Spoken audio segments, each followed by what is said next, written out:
are so many people watching Path of Exile? Is ExileCon still going on?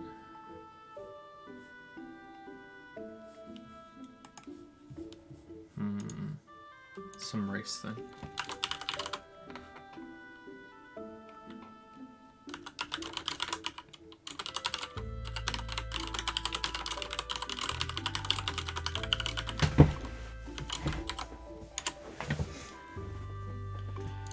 Hey, Lavender Lilies, how are you? From one lily to another.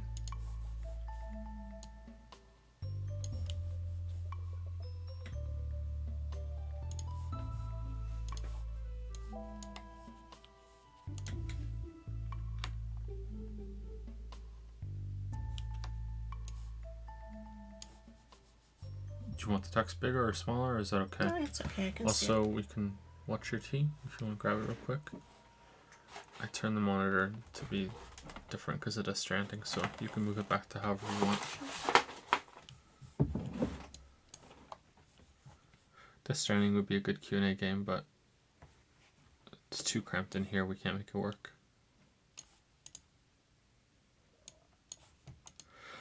I'm pretty sure that's what Kojima had in mind for it, though. A good Q&A game.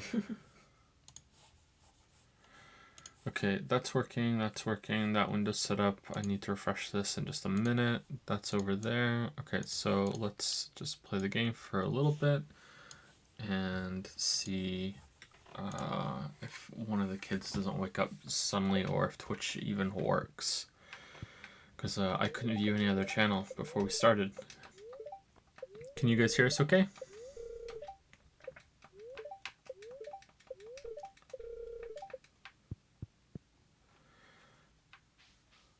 Ooh, pumpkins. Nice.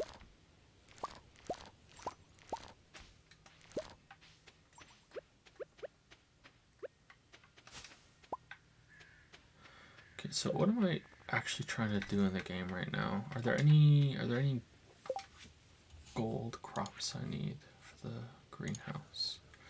I need 5 gold pumpkins or 5 gold corn. How many gold pumpkins do I have? I have 2. Okay, I could probably sell those pumpkins. I don't think we use pumpkins for any refinement, right? I don't think so. Oh, 5 gold corn. There we go. I don't need to make any more. Alright, so I can go take that in right now. Let's just sell some of these raw pumpkins. And what else do we need? Let's see. I should really find a way to set up so you could play this with me. It'd be fun. We could both play multiplayer. I think you're comfortable enough. I think it'd be okay. So we have apple. We need truffle oil. That's not happening. Goat cheese. Jelly, I think we could probably get. We need some fruit.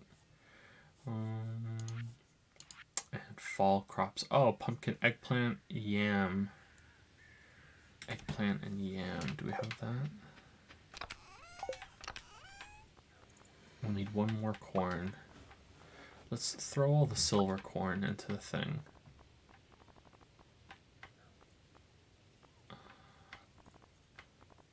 There's a gold yam. I think we can probably take that. Saturday Q&A stream. Yeah, I think we're going to alternate between Friday and Saturday depending on how it goes. Kids permitting, of course. But we'll see. How's the sound compared to us? If you could say a couple things, Lily dear. If I could say a few things, like what? Started playing Jedi Fallen Order yesterday, Joe, and the parry system and dodge system feels a bit off. Interested to see what you think when you play it. I played it for 10 minutes, enough to get really pissed off that you can't skip the cutscenes. And I ran in the game, and I jumped in the game, and I feel like the main character runs like he shit his pants. That's what it looks like to me. He looks like he has shat his pants when he's running, and a lot of the animations feel really janky, but I think that's because there's so many different things that can happen when in the game when you're moving around, so that's why it feels janky. So it's not the worst thing in the world, but yeah, it did take some getting used to. I think I deflected a blaster and then that was it. It was a bit weird. I watched someone else play it a little bit too.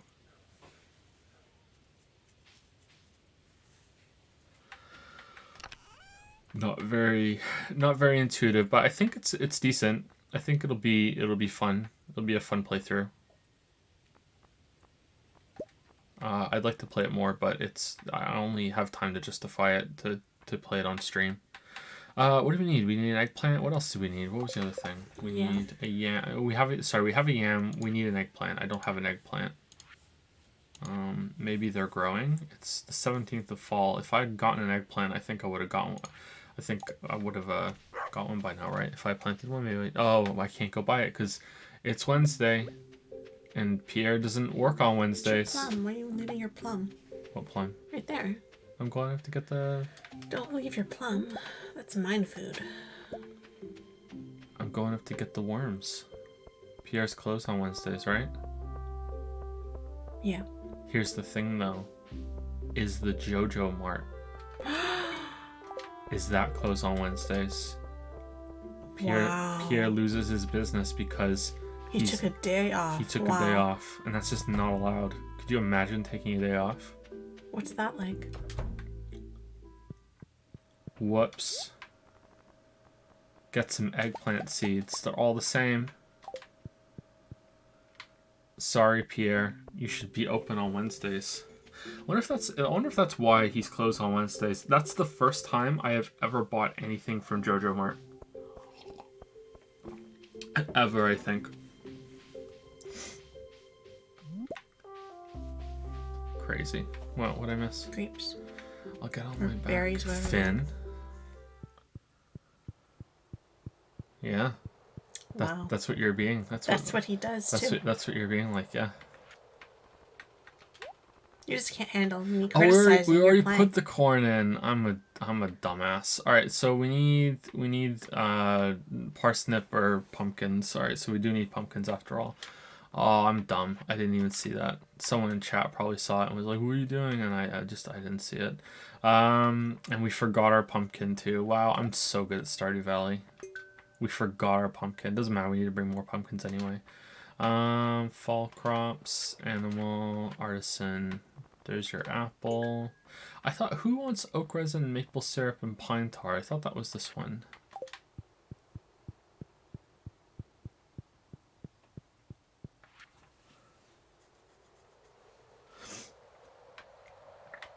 Just realized you could do that. Yeah, I think that I haven't really thought about that much either. It just occurred to me that I could go to the other place just down in there. Don't like JoJo Mart. Okay, wood, construction bundle. What's this for? The bridge repair. Exotic. Ah, here we go. Alright, so we can do this one. Wow, the gamepad controls. Go. Okay, there we are. Alright, there we go. Bundle complete. Doo-doo-doo. Doo-doo-doo. Autumn bounty. Alright, so we need winter foraging. We can get that easily once it actually is winter. I think we have enough hardwood, so we just need to bring a bunch of this stuff over. Alright, so we need a common mushroom and hazelnut. I'm pretty sure we have those, so that's good. We can get the bridge fixed and then never ever ever go there. Click, click, click, click. Sorry, is the gamepad loud? Sorry. But as Tupac said, it's just the way it is. Can't do anything about it, sorry.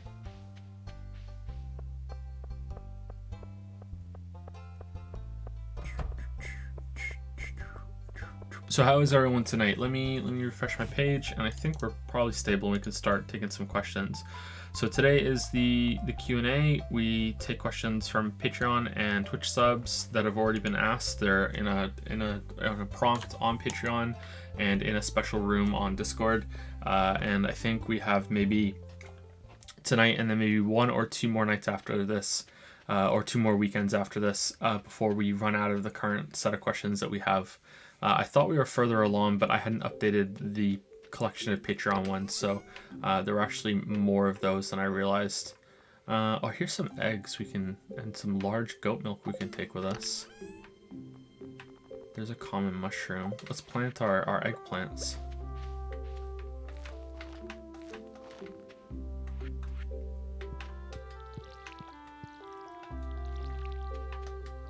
Okay, there we go. I think these might be pumpkins down here. Hey, thoughts on tactical shooters like Valkyria Chronicles and XCOM? I don't really like them, but I haven't given them a fair chance. So I'm gonna say that I don't really like them, but I'm not gonna elaborate because it's not a refined opinion or anything like that. It's pretty normy. I just don't like the randomness, and I don't like how there's not very much input on the gameplay side. It's kind of dull to play. 5 melons. Take a hazelnut. 4 a.m. and I'm watching my favorite YouTube upload, Slacker plant seeds. Yeah, exactly. Did the JoJo seeds have less chance of becoming silver and gold star? I wonder about that. Oh, there's an eggplant. God. Better go back. Yeah. Better drop everything now and just go back. That's what Finn would do, right? Mm-hmm. Okay, so we have the hazelnut. What's the other thing that we needed? Do you remember? No, I wasn't paying attention. There's another eggplant. Oh, by itself.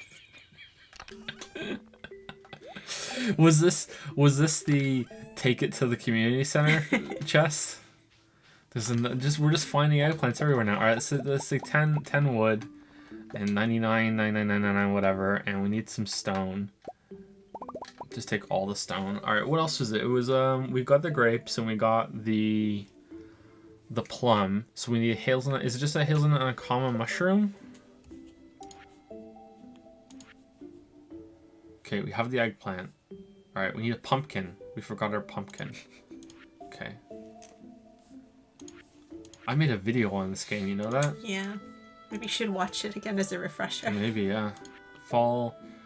Common mushroom. Alright, we need a common mushroom and a pumpkin, and then we can go back. Common mushroom. Pumpkin. We don't want to give him a gold pumpkin, because that's a waste of pumpkin, right? It's a waste of a perfectly good pumpkin. Do we only have gold pumpkins? If I only have a gold pumpkin, I use a gold pumpkin. I'm not using a gold pumpkin. No, wait. We'll just wait for the next pumpkin to grow. But you only have 11 days, right? Yeah, so what if but you don't get it? Then I'll. But I have to. I might what have if to they're keep. all gold? I might. Oh well, then I can put them in the gold part. I'm okay with that.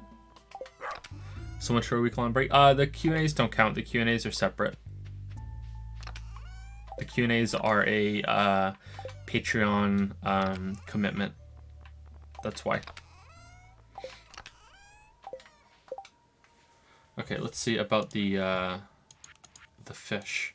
All right, we need to take a walleye and an eel. I'm not seeing an eel anywhere. Nope. Do we have a walleye?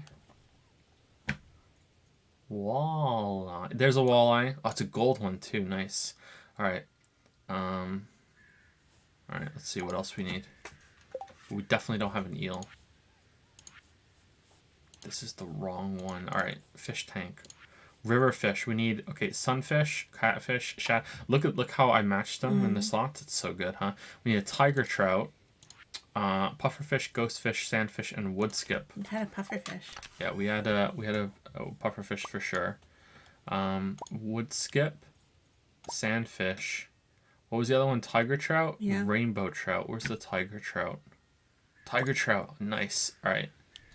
Nice. Damn, we're so good at this. Look at all these fish we're catching. Fish tank. All right, let's see. We got... Did we take the ghost fish? I can't remember. All right, ocean fish. We need a sardine. And we also need like a crayfish or a shrimp or something. Remember when we used to answer questions? All right. Yeah. Did we do a mussel? Oyster? Fuck it. Let's just take it and see what happens. Oh, I swore on the Stardew Valley stream. Oh, no. Oh, no. Oh, no. All right. Let's see. Do we need a Chad? What was it? A sardine. We don't have it. We don't have a sardine.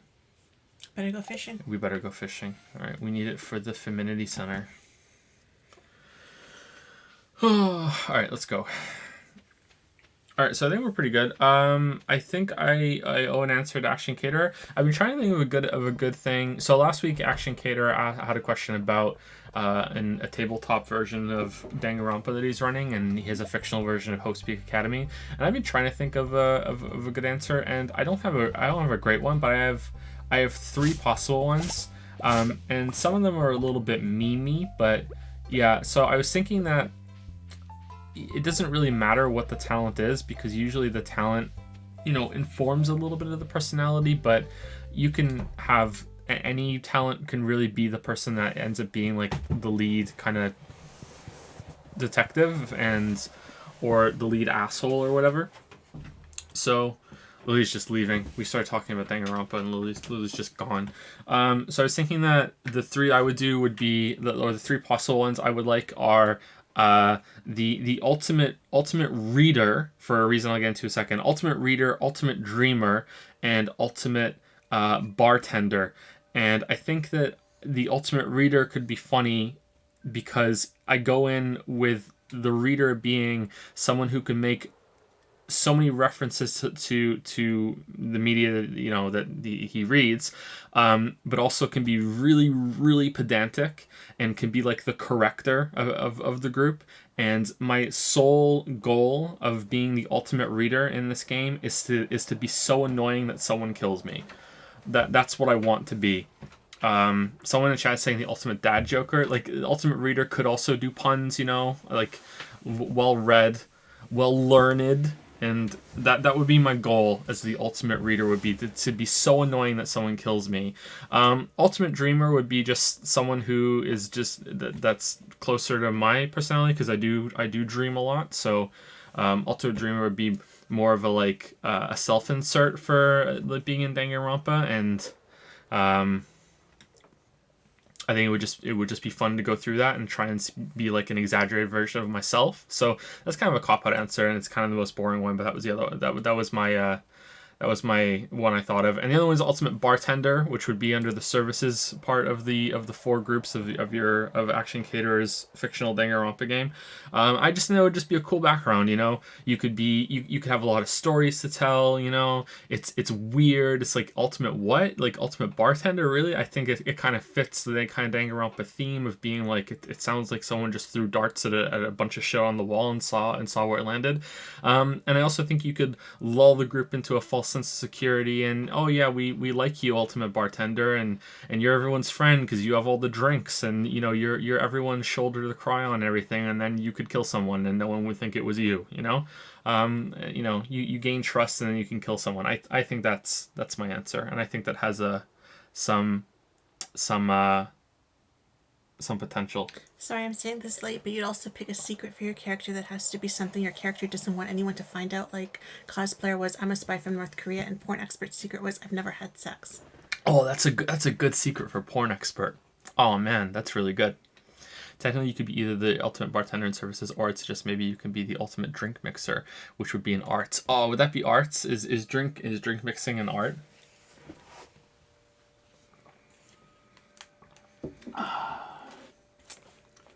Well, in true Danganronpa fashion, the ultimate drink mixer should be like allergic to alcohol or something. It's not enough to say, I've never drank myself, even though I am the ultimate bartender. That's not Danganronpa enough. It's no, I make drinks, but if I drank them myself, I would die. Like that's that.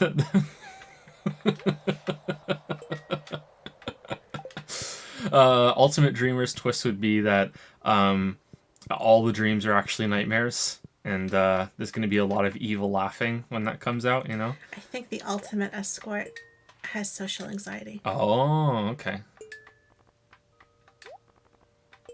So she gets really nervous when anybody tries to talk to her or looks her way. Kind of like a reverse Miyu, then? You didn't watch it. No. You don't know who Miyu is. No. You're lucky. You don't know who Miyu is. Night fishing. All right, is there anything here that can go in that? Yeah, so I think those are my answers. And thank you for the cool question. That was fun to think about.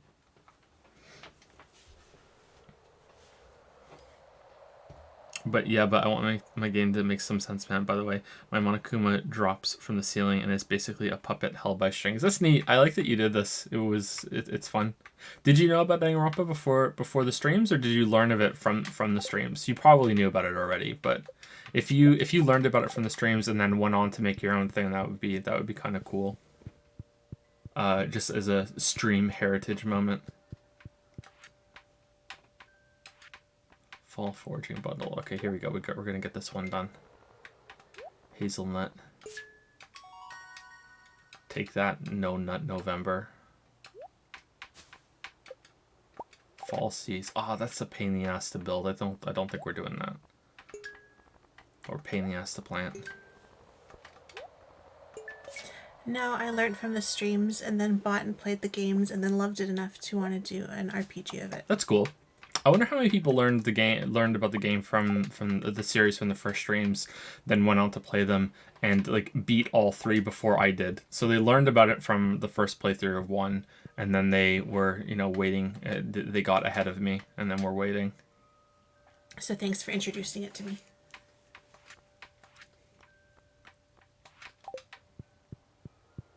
Okay, I think we're done in here. Let's go out and we'll spend some money on some seeds. Yeah. All right. I think we're good. I think we can start the questions. I think we have about even amount on Patreon and on Twitch. Oh, I haven't set my Streamlabs up. Hold on one second. Should I sacrifice passion for success? What's your take on that? You should try and compromise. You should have a mix of passion and a mix of success.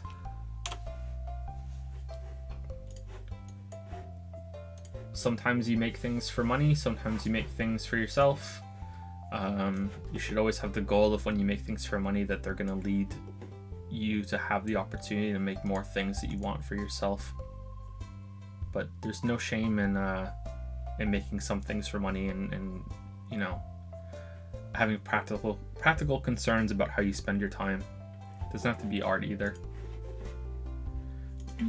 So to clarify, what talents did you pick? The dream one? Just I think as a summary. I had three choices, but I think I would have the most fun being. Oh man, I think I'd have the most fun being the bartender and getting people, or the drink mixer and getting people on my side and being like something of like a mid-range character that talks a fair amount in Trials, but not as much as the main characters do, and then trying to slip a murder through, because I think that's the most fun part of that kind of situation would be trying to plan a murder, right? I think that's what I would go to. There's someone who has been subbed for a while and is trying to access the Q&A channel and Discord, but that's frozen now, right? Until it's opened again. Yeah, it's you can read it, right? If you can read it, then I think they said they couldn't see it. You can't see it? I think that's what they said. Private message me on Discord and I'll sort that out when I see it, either after stream today or tomorrow. I'll sort it out with you. You should be able to see it. Thank you to Sutsun, D The Hope 1234, PSX Kyle, Y the My, Bartel B, Top Hat 3654, Kuromi AK, Ian 58, and Jiao Whips for subbing or resubbing while the stream is down. Apologies if any of these are resubs. I think some of them are, but they might be similar names, so I'm just gonna assume that they're not. Thank you very much. And thank you Big Ol' Ryan for resubbing right now for 14 months. 14 months in Pout Patrol with the message of love. Love you too, Big Ol' Ryan. Hope you're well. I feel like I haven't said your name in a while, Big Ol' Ryan. But I guess I must have for the last resub, so maybe my memory's faulty, but I hope you're well, Big Ol' Ryan.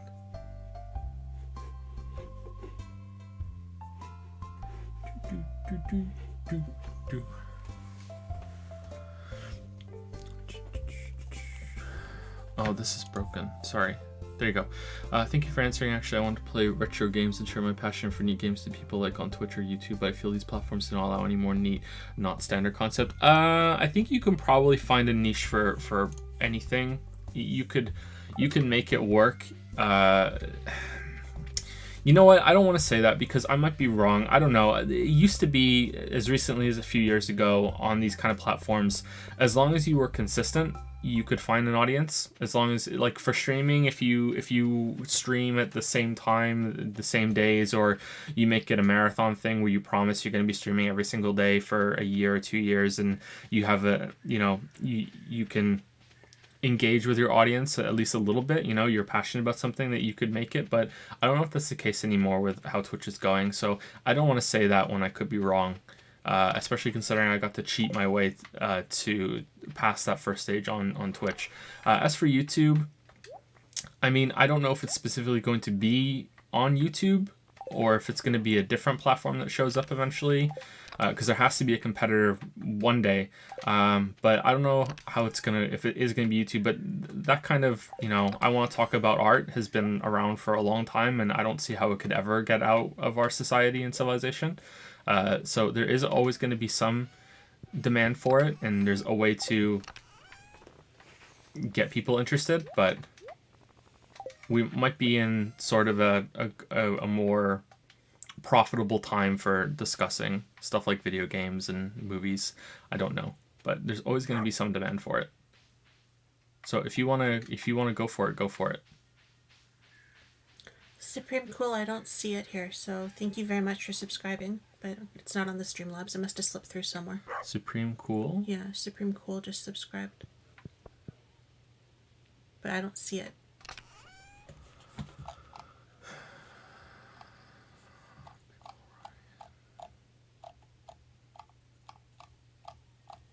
I don't even see it in chat. Do you see it in chat? No. Incoets resubscribed too, and it's not on my list. Sorry for that, Incoets.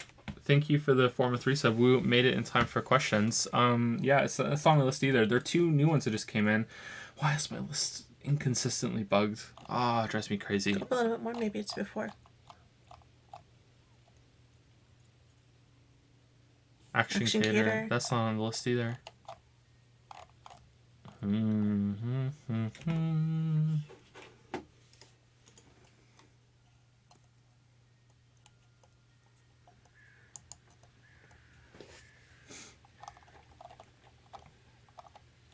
Is it because I have Twitch Streamlabs open on a different computer? That's as high as you can go. Maybe it was. I don't know. I want to say maybe it's when you switched it over, but then it should still be there, right? Yeah, I don't know. Yeah, sorry about that, Action Cater. Thank you for the 14-month resub, and thank you again, Incoets. I'm scrolling down now because I think there's another one here that didn't show up either. Big Orion did show up. Mononoke? Mononoke? That did show up. I just haven't gotten to it yet. Thank you, Mononoke, for the new sub. Welcome to Dragon's Den. Welcome to Pelt Patrol. And thank you, Shashwami, for the 21-month resub as well. Thank you very much, Shashwami. 21 months in the Rubadub circle. So bad. Those 2 showed up, but after that, no. Thomas6589, that didn't show up. Well, it's going to be one of those kind of streams. I wonder if it's some problem with Twitch tonight, because like I said, I couldn't see any other Twitch stream when I started today. And now it's here. I refreshed, and now it's here. But it's showing that it came in before Shashwami's. That's weird, huh? Yeah. Well, it's going to be an interesting night for subs and resubs. Thank you, Thomas6589 for the 4-month resub. It also says there's a new sub on my list. Why does this happen? Why does this happen? Back on the sub train, full stream ahead. Choo choo, choo choo. Okay, let's just dive into questions. Action Cater wants us to read his resub message because he posted it again. Okay. Do you want to do it, or do you No, want me you to can do do it? it. I don't care. Thanks. I'm just telling you because you almost missed it again. Thanks for the popcorn advice about buying a second bag. I saw Ford versus Ferrari and Charlie's Angels. I recommend the former. One of my Star Wars RPG players stuck a grenade up their ass to sneak it in and now likes anal. How was your week? Wow. Okay. Well, that was a message. Thanks for that, Action Caterer. Did you have fun with the adult film connoisseur character after that? Well, maybe she's like literally rubbed off on you. Oh man. Supreme Cool says their recent message was, I haven't watched your Death Stranding streams yet as I'm playing it myself. What are your thoughts? I'm on chapter 5 currently. Overall positive. Death Stranding was an enjoyable time, but I wonder if it would have still been an enjoyable time or as an enjoyable time if I played it by myself. I think it would have been, but in a different way. But yeah, mostly positive without getting into specifics. But yeah, mostly positive. Story was a little disappointing in some ways. It was really good in other ways. Gameplay was really disappointing in some ways. In other ways, it was really good. Yeah. So yeah, we had some fun with it. Thank you, Dashway22, for 5,000 bits, which is just an absurd amount of bits. After now finishing watching Persona 5 Xenoblade Chronicles 2 and just an hour ago finishing the final Danganronpa 3 VOD. Wow, that was an hour ago. You're coming off that high. Pretty good ending, I think. I felt I needed to give something back for all the entertainment. So glad I stumbled across the Persona 5 playthrough a year ago. You and Lili are amazing and wish you all the best. Keeping doing. Sorry, it's another message came in and pushed it down. Keeping doing what you do, and you'll keep bringing smiles to all our faces. Cheers. P.S. Danganronpa V3 spoilers. Okay. So here's your V3 spoiler warning. You know what? I think I can probably say it without giving it away. How the fuck did she live? Yeah, I know. I ask myself that every day. Every day I go through my morning routine. I get up. I go to the bathroom. I piss for 5 minutes straight. I wonder how she lived. I brush my teeth. You know, like. Thank you very much, Dashway22. That's very generous, and I'm glad that you enjoyed the playthrough so much that you consider them worth that. Thank you so much. Also, thank you, Popsicle Daydream, for the 24-month resub. Welcome to the 2-year club, Popsicle Daydream. 2 years of weeb streams, memes, and zoo jokes. Thank you for streaming. It quickly became my favorite content from you. Really, one of the converts, maybe. Someone who prefers the streams to the videos. I wonder how many there are now. I know there are some, but yeah. I know there are some, but yeah, I don't know how many there are. Thank you very much, Popsicle Daydream. Thank you. All right, I think we can start the questions now. I think is it NTW we answered last time. And I think Nathan W we did because I remember thinking WW. No, I don't think we answered. No? I don't remember answering. Did we stop on Nathan maybe? I think we stopped on Nathan. Oh, you know what? That's the one we asked, is Nathan here? Yeah. And Nathan wasn't there. Did we answer the next one? No, we didn't. Okay, yeah. I don't remember answering Nathan's question. These are actually some fairly easy questions. Okay, let's get into it. So it's Nathan W. It says, hi Joseph, I recently just donated and I'm privileged to be able to ask you a couple of questions as you are truly one of the most genuine, hardworking YouTubers I've ever watched. Oh, thank you, Nathan. I know I hear stuff like that and I worry that it rings a little hollow because it's been a while since since the most recent video, but just because it's not out doesn't mean it is not like an insane amount of work going into it. I just it'll all make sense when it's out. Anyway, sorry, go ahead. I shouldn't interrupt. However, regarding the stream where you actually answer the questions, I'm not entirely sure I will be able to watch it as I live in the UK and it will be 3 a.m. when the stream goes live, but I will try my hardest to attend. On to the questions regardless. What are your thoughts about the Destiny franchise if you have ever played it? It is a game I'm very interested in and it does get a bad reputation at times, and rightly so, but I am very intrigued to hear your thoughts. Unfortunately, I haven't played the Destiny games apart from very briefly Destiny 2 when it first came out. I don't think I've ever played Destiny 1.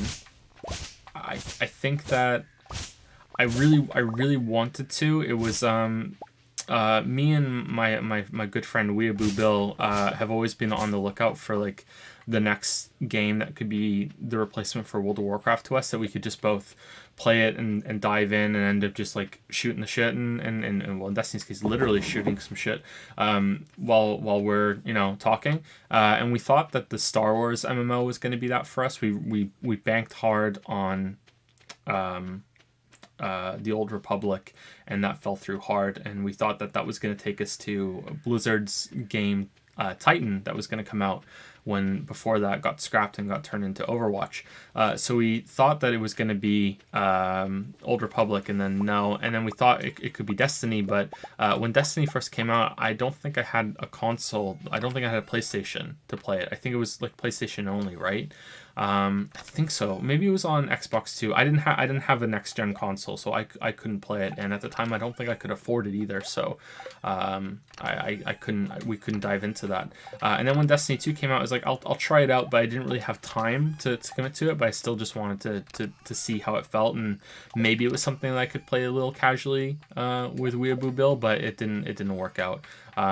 But I did play it a little bit, and I thought it was okay. I was fairly into Halo. Not big time, but I was fairly into Halo. The Halo I played more than anything was the first one. I played the multiplayer on Combat Evolved, the PC version, a lot.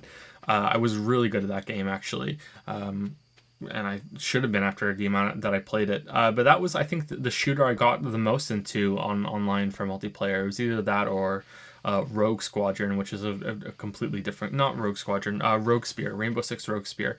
But that's kind of like a very different kind of first-person shooter. And Destiny felt close to Halo, you know. It's by the same people, obviously, and it was, you know, it felt pretty good, but it wasn't enough for me to grab into, to dive right into it. It didn't hook me like I hoped it would, but at the same time, it was probably for the best because I didn't really have time to commit to it.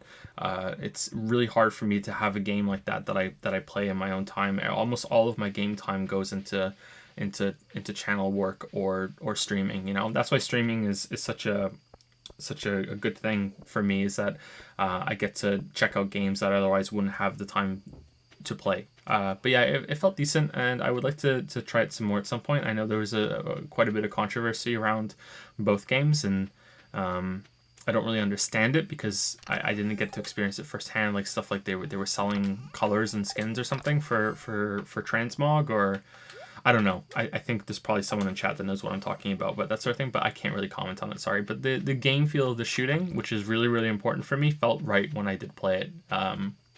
But that's all I can say, sorry. And the final question I would like to ask is, what is your favorite music genre and who inside of that genre? So this has been asked a couple times before, and I might end up giving a different answer because I find it hard to keep straight, like what my favorite music is, because I'm quite the music slut. I'll listen to pretty much anything apart from country music, and even then there might be a couple of country songs that I will get into and enjoy.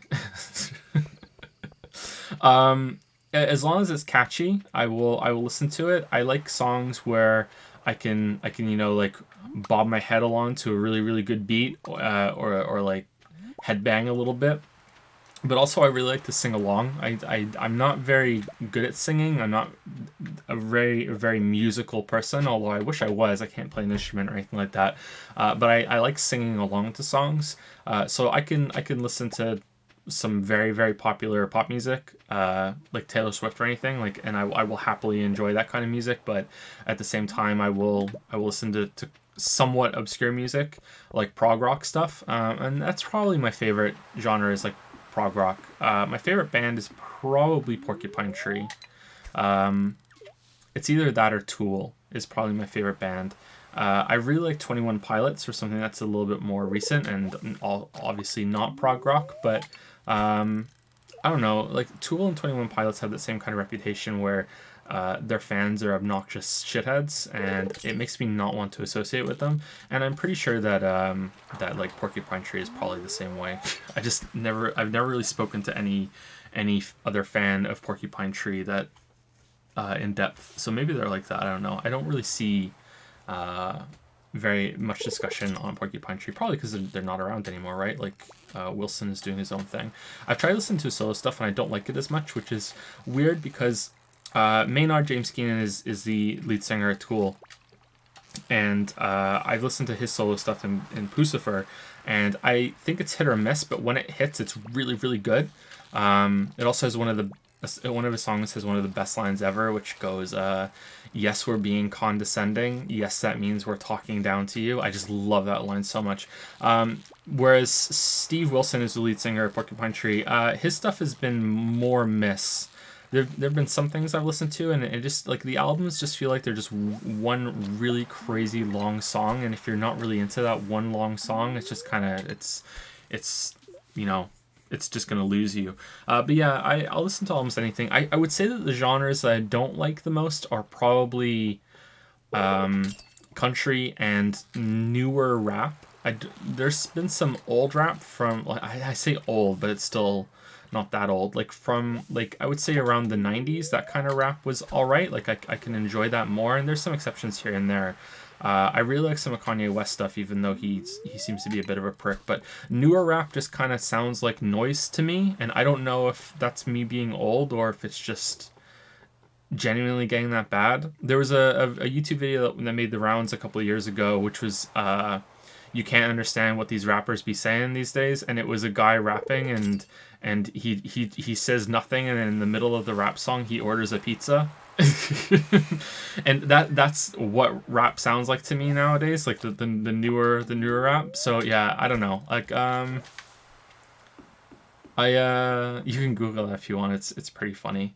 I'd like to listen to some Kendrick Lamar because everyone says that's really, really great, but I haven't had time to listen to any Kendrick Lamar, unfortunately. Apart from, I think, one song, I wasn't really that impressed by it. But maybe he's just not for me. But yeah, I'm going to go with Tool and Porcupine Tree are probably my favorite bands. For something newer, 21 Pilots.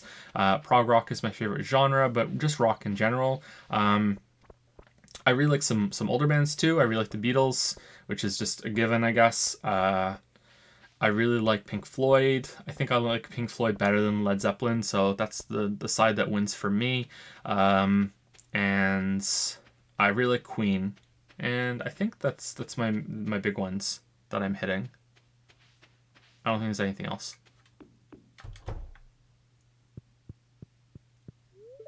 When I was a teenager, my favorite band was Linkin Park, which is a little embarrassing to say now, but I think Linkin Park is looped around now to being acceptable again. What do you think, Lili? I think so. Linkin Park's great. Even though they have the same kind of Nickelback problem where pretty much all their songs sound the same, and they have the same kind of, like, flow of, you know, it begins with they do a couple verses, then they do the chorus, they do a couple verses, then they do the chorus, and then we change it up with the chorus. Most and then songs, they do kind of follow that now. Yeah. Maybe because of Linkin Park. Maybe. Oh, look at these pumpkins, Lily. Those are some big pumpkins. Look at these pumpkins. We can go take those pumpkins. Oh man, we can go buy some pumpkin seeds too, if we have time to grow them. Let's see. Yep, I think that's it. I hope you have a great day, and I hope your family are doing great. Please never ever stop making videos. They are truly amazing to watch. I hope I'll be able to attend the stream. Heart.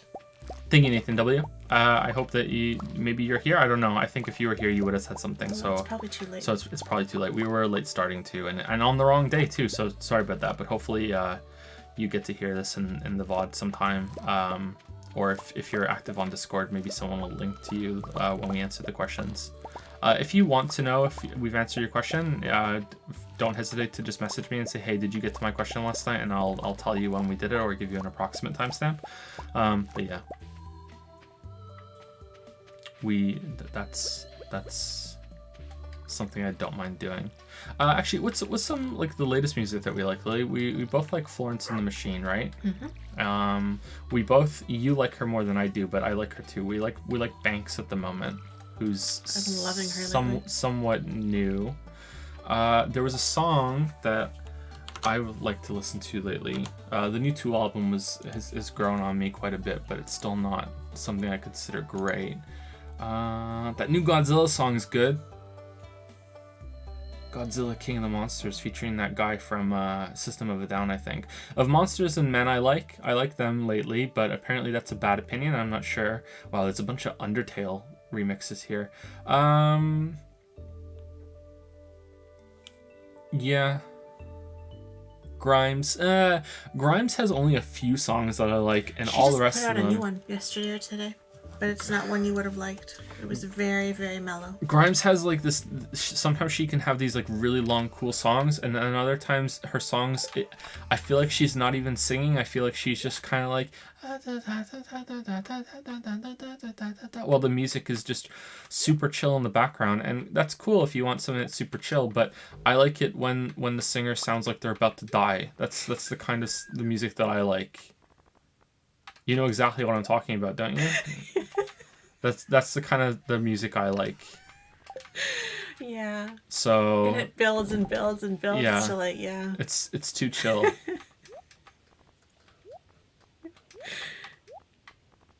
If you know Florence, and you know what we mean. We have an anchovy. Nice. We did it. Isn't it a sardine you needed? Yeah, it is a sardine I need, yeah. Isn't there a meme about sardines? I don't know. Oh, is it anchovies on pizzas, the meme? I don't know. Anyway, let's go to the next person on Patreon.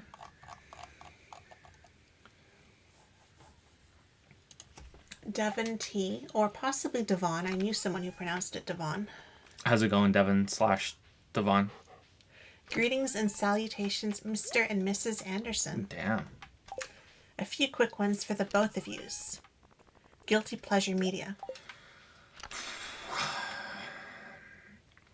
I kind of feel like I don't have one. I mean, in the past, I feel like I should feel guilty about enjoying Danganronpa as much as I did. I'm sure there's some music that we could probably talk about that I should feel guilty about enjoying, but I can't think of many right now. I mean, I guess I should feel bad about liking Wrecking Ball by Miley Cyrus, but doesn't everyone like that song secretly? Like, I don't know. I'm sure we could dig up a bunch of songs that I shouldn't like that I do like quite a bit. Right now I feel like I should feel guilty about enjoying the TV show The 100. Look at all these liars that are saying they don't like Wrecking Ball. Come on. You sing along when that comes on. Come on. Yeah, I feel like I should feel guilty about liking The 100, but I feel like it's gotten a lot better. I'm not that far into it. I think I'm on season 3, and I started watching it months ago. I think I'm halfway through season 3, and season 1 is just garbage, and it gets better at the end, but it's still kind of garbage. And then season 2, it's like, where is this going? And then by the end of season 2, I'm like, okay, I actually am legitimately enjoying this. And then season 3 is kind of out there too. It has a lot of weirdness, but I still am enjoying it. But I feel like I should feel at least a little ashamed about the 100. But yeah, it's not the teen show that you think it's going to be when you first start watching it. And I just hate the main character's mother, man. So it's just a lot of fun to just sit there and just hate on a character every time she shows up. I'm just like, I hate you so much. So that's entertaining for me. Let's make some blueberry jam. That was a nice segue. I don't know. Do you think I have any other guilty pleasure? I have guilty pleasures where I sit there and I take the kids' TV shows super seriously and get irrationally angry at them. Like, this isn't the way this should be. But I don't think that's just me being an idiot. That's not like the media not really being an idiot. It's just you being you. It's not something that we should blame on the media itself. I don't watch any anime. I mean, Witcher's pretty bad. I don't know. You don't seem to have a whole lot of time for stuff, so it seems like when you do have time, you don't waste it on guilty pleasure. You just kind of go straight to the whatever it is you would publicly talk about.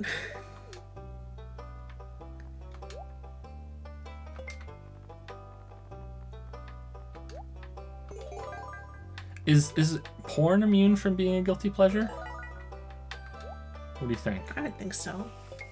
Is all porn a guilty pleasure, or is there like Probably is there like some porn that's like, you know what, that's the okay porn, that's the guilt-free porn, you shouldn't feel bad about that. Okay, if you watch the porn, like the older porn, like for the story, would that be a guilty pleasure?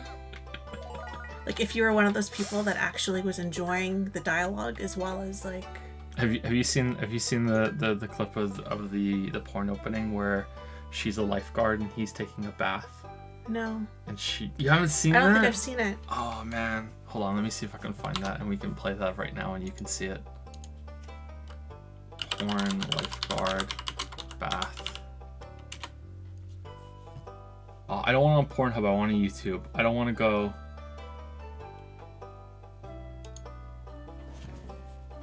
Okay, here we go. All right, you guys are gonna hear it, not see it. So sorry about that. I'm not putting it on the screen. Let me mute Stardew Valley. We have a lifeguard here at your beach. Can you hear it? No, I can't. Hold on. The beach is a bathtub. Can you hear it? No. Hold on. I see No, you don't I have a You lifeguard. can't hear I it? can't hear it. Why can't you hear it? There we go. Oh, no wonder you can hear it. I muted it. I hear Stardew Valley now. Hold on, let me mute Stardew Valley. Lifeguard here at Can you your hear now? beach. Yeah. I'm not at the beach. This is a bathtub. No body of water is safe without a lifeguard. It's 2 feet deep, lady. What are you doing here? You can relax. You're safe now. Your lifeguard is here. Okay.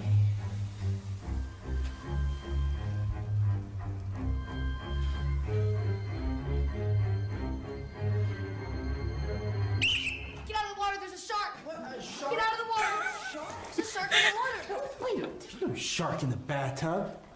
Aren't you glad you had a lifeguard here to save you? I guess. What? Wait a minute. You should go. There's no need for you to be here. I think I should stay, and I think we should have sex. What is she doing with her face? I don't know what she's doing with her face. There you go.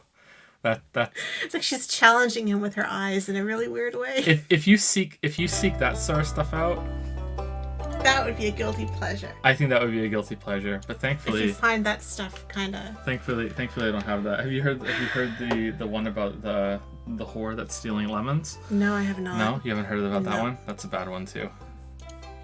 There you go. All right. Well, Did they do it in like a vat of lemonade? I don't know. I haven't seen that one. I swear. I don't think you have a lot of guilty pleasure stuff. I think I do. You're right. Number 333. You're right. You have what are your Well, guilty pleasures? More than you. Okay. I love 90s music. Yeah. And it doesn't have to be anything good. You know? should feel pretty bad about that. I watch it purely for the, good memories. Mm-hmm. Yeah. So that's one. That's music, guilty pleasure media. I like trashy books. Not as good as Green Day. Like we're talking. Creed. Yeah.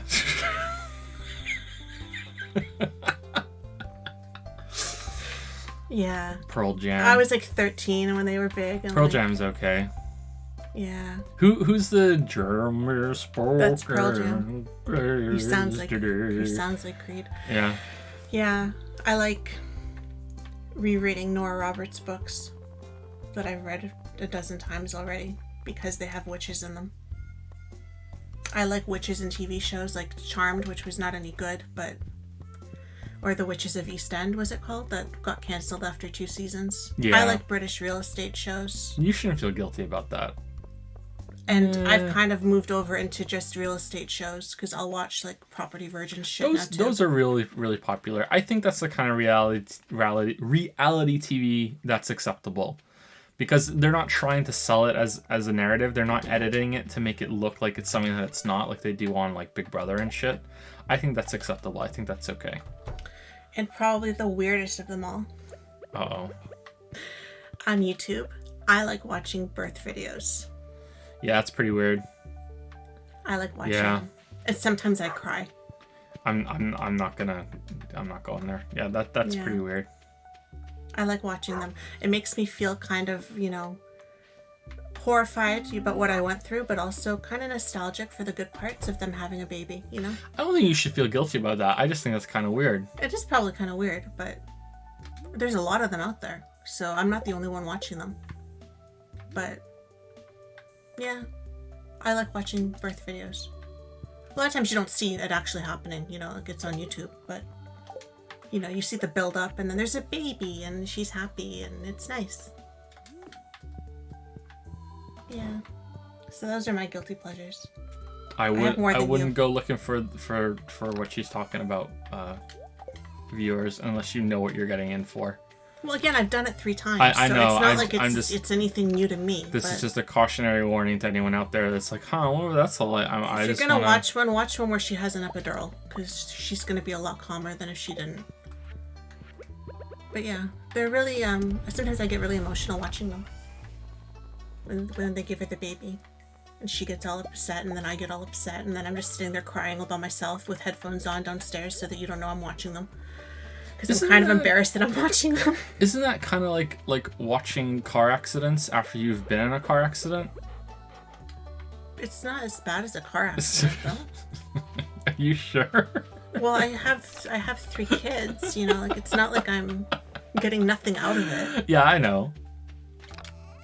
There's a thing of there's a meme or a joke or whatever, and it's like it's one of those like subtly sexist bullshit boomer memes of the man pondering the age-old question, what hurts more, getting kicked in the nuts or childbirth? And it's like, how is this even a debate? And the man has solved it because he's like, and no man has ever got kicked in the nuts and then a couple years later thought, you know what, I'd like to do that again, so it must hurt more. And it's like motherfucker, like, you get a baby, you get kicked in the nuts, so you get nothing out of it unless you're have some guilty Pornhub pleasures, you know?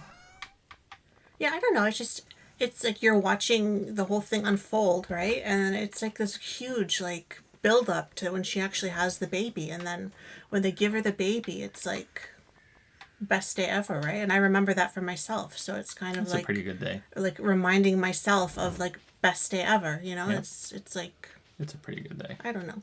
I don't think I know it's weird, and like I said, it's a guilty pleasure because it's not something that should be openly admitting to, but I do enjoy watching them. And there's a lot out there, so you can always find something new. Women literally release a chemical to have them forget the pain of labor. Maybe some of them do. I remember mine. 5 months ago today, actually, about an hour ago. Kate came out like a wrecking ball, so you want to sing the song? Came out like a wrecking ball. She's 5 months old today. Well, yesterday, now it's the next day, right? But yeah, I remember very well.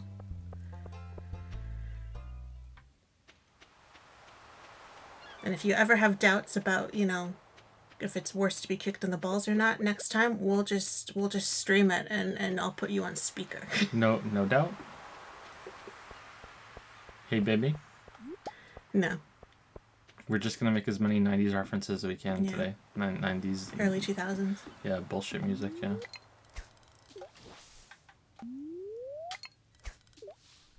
Do I rank or critique them? Not really.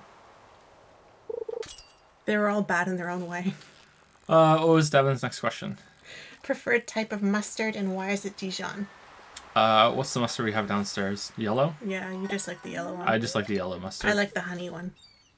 That would be my favorite on a sandwich. You know mustard has no calories in it? What the hell's up with that? You know what? Some of them must, but that one doesn't. Feels like it's cheating.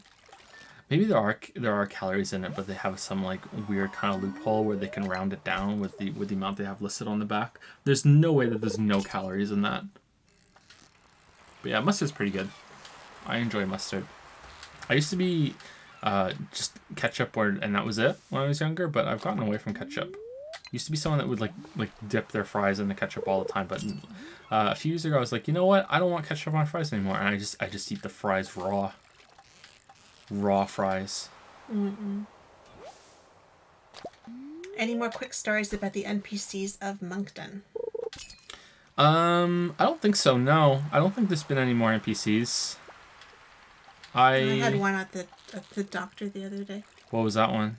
I was waiting by the door, and it was an older man, and he was just walking to the door, and he looks at me and says, "Getting cold out there, huh? It's gonna snow."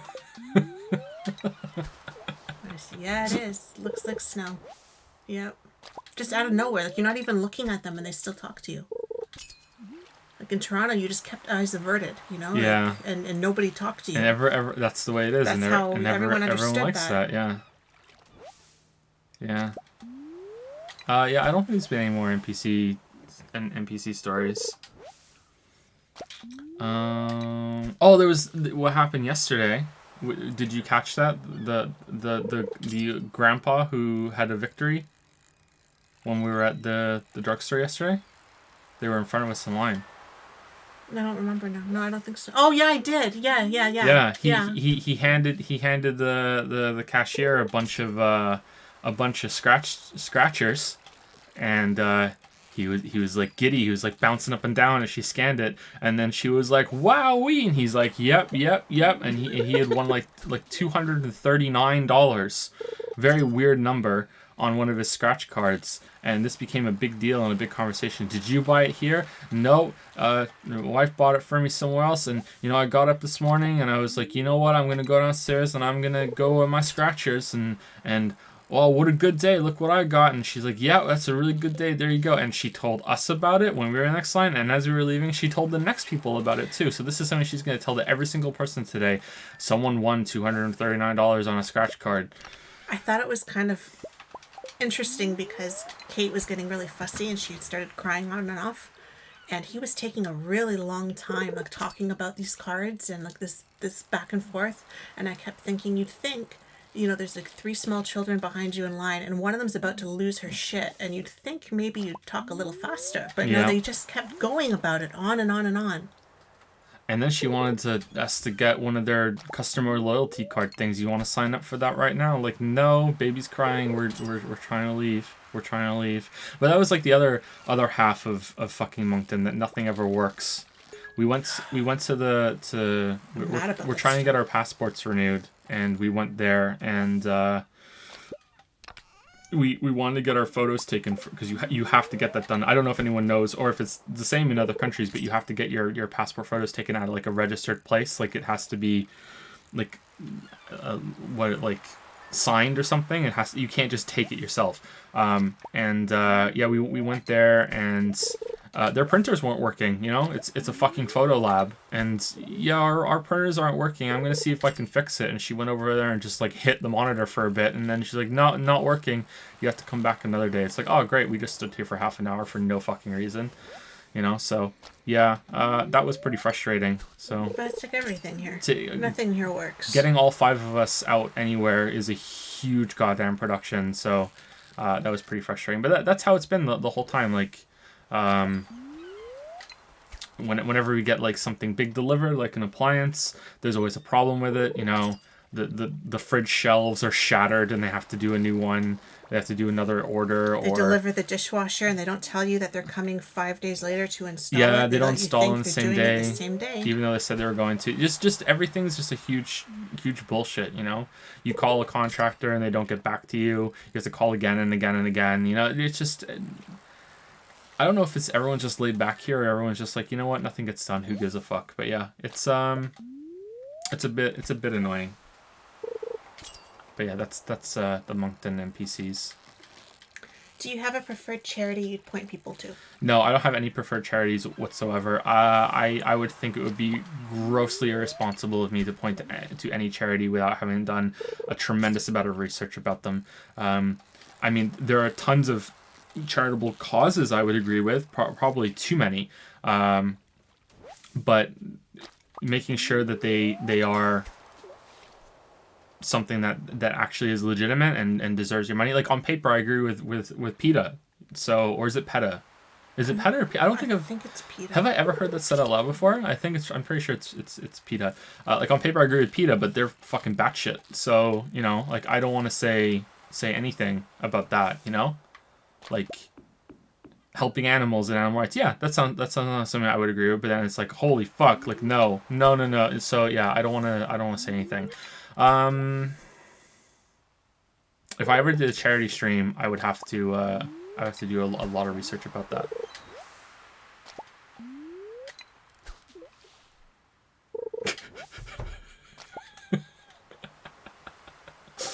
Oh no, we just ran out of energy because I was too busy laughing there. Hey Joe, this is Matthew from the Mixer team. We're reaching out to you and your Rub-a-Dub sub club. We're big fans to offer you a deal.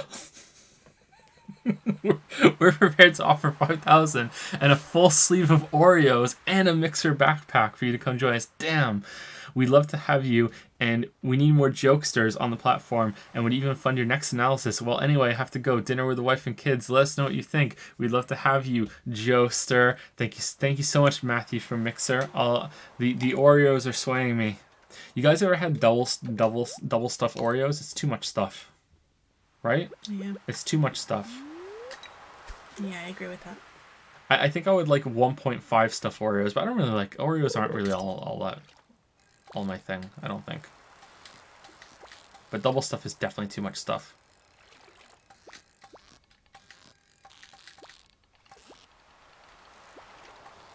Oh, it's split opinion in chat. Yeah, I'd have to do research too. I don't know. The only one is, I think my family gave once to Sick Kids Hospital because I had some physiotherapy done there and they did a really great job. And so afterward, they had some kind of a fundraiser or something, and we bought stuff, or we gave, I think, extra on top of that as like a giving back to the hospital kind of thing. But they're really good. Like, they have people flown in from all over the world and stuff too, right? They do surgeries on people who from other countries, and so they're not like a charity, but still, dealing with kids and stuff, right? Does Penny Arcade still do their Child's Play thing? They would donate a bunch of games to hospitals with children in them. I remember that. What if they still do that? What's the next question from Devin? Given the demands of children and work, do you feel you get the time you desire for proper work-life balance? No, but I'm okay with that at the moment. I mean, obviously, if I could wave a wand and change it, sure. But I'm okay with sacrificing a bunch of time and not having a balanced lifestyle to be able to secure financial future for the family. This sort of thing might blow up any day. So it's good to get into it while it's still there. And I mean, I have a roadmap that I would like to get to that I feel like, an exit ramp, like let's get there and then we're fine. And I mean, maybe there already, maybe, I don't know. I'm a different person than I was when I, than a few years back, or specifically like 4 years ago. But it would probably be fine, but I'm a little nervous about that. So I'm okay with the sacrifice at the moment, but I'm not going to be forever. There's going to be some changes after The Witcher is done, but there's also a bunch of time that I'm going to have to put in, hopefully, at least, into game dev sometime in the near future, because that's the large exit ramp and security from YouTube, I think. What do you think, Lily? Do you think you have balance from the kids? Not at all. It's the same thing, right? It's like... I'm not going to have any balance until they're older. Yeah, it's sort of the same thing. It's like... And, Channel's like raising a kid, but it's like raising a career. Yeah. We each do our own thing, right? You have your thing, and I have my thing, and then we help each other when we can help each other, and there's some crossover, like right now. And when they're older, then I'll have more time for myself. But we wanted to have them close together, and we waited a bit to have them, so there's kind of been a bit of a rush, right, to have them all. So you wind up with 3 kids under 4. So they're all still very dependent.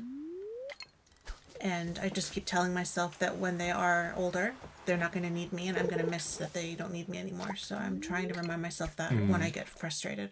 I try to remind myself that too, yeah. It's pretty sad. It's upsetting.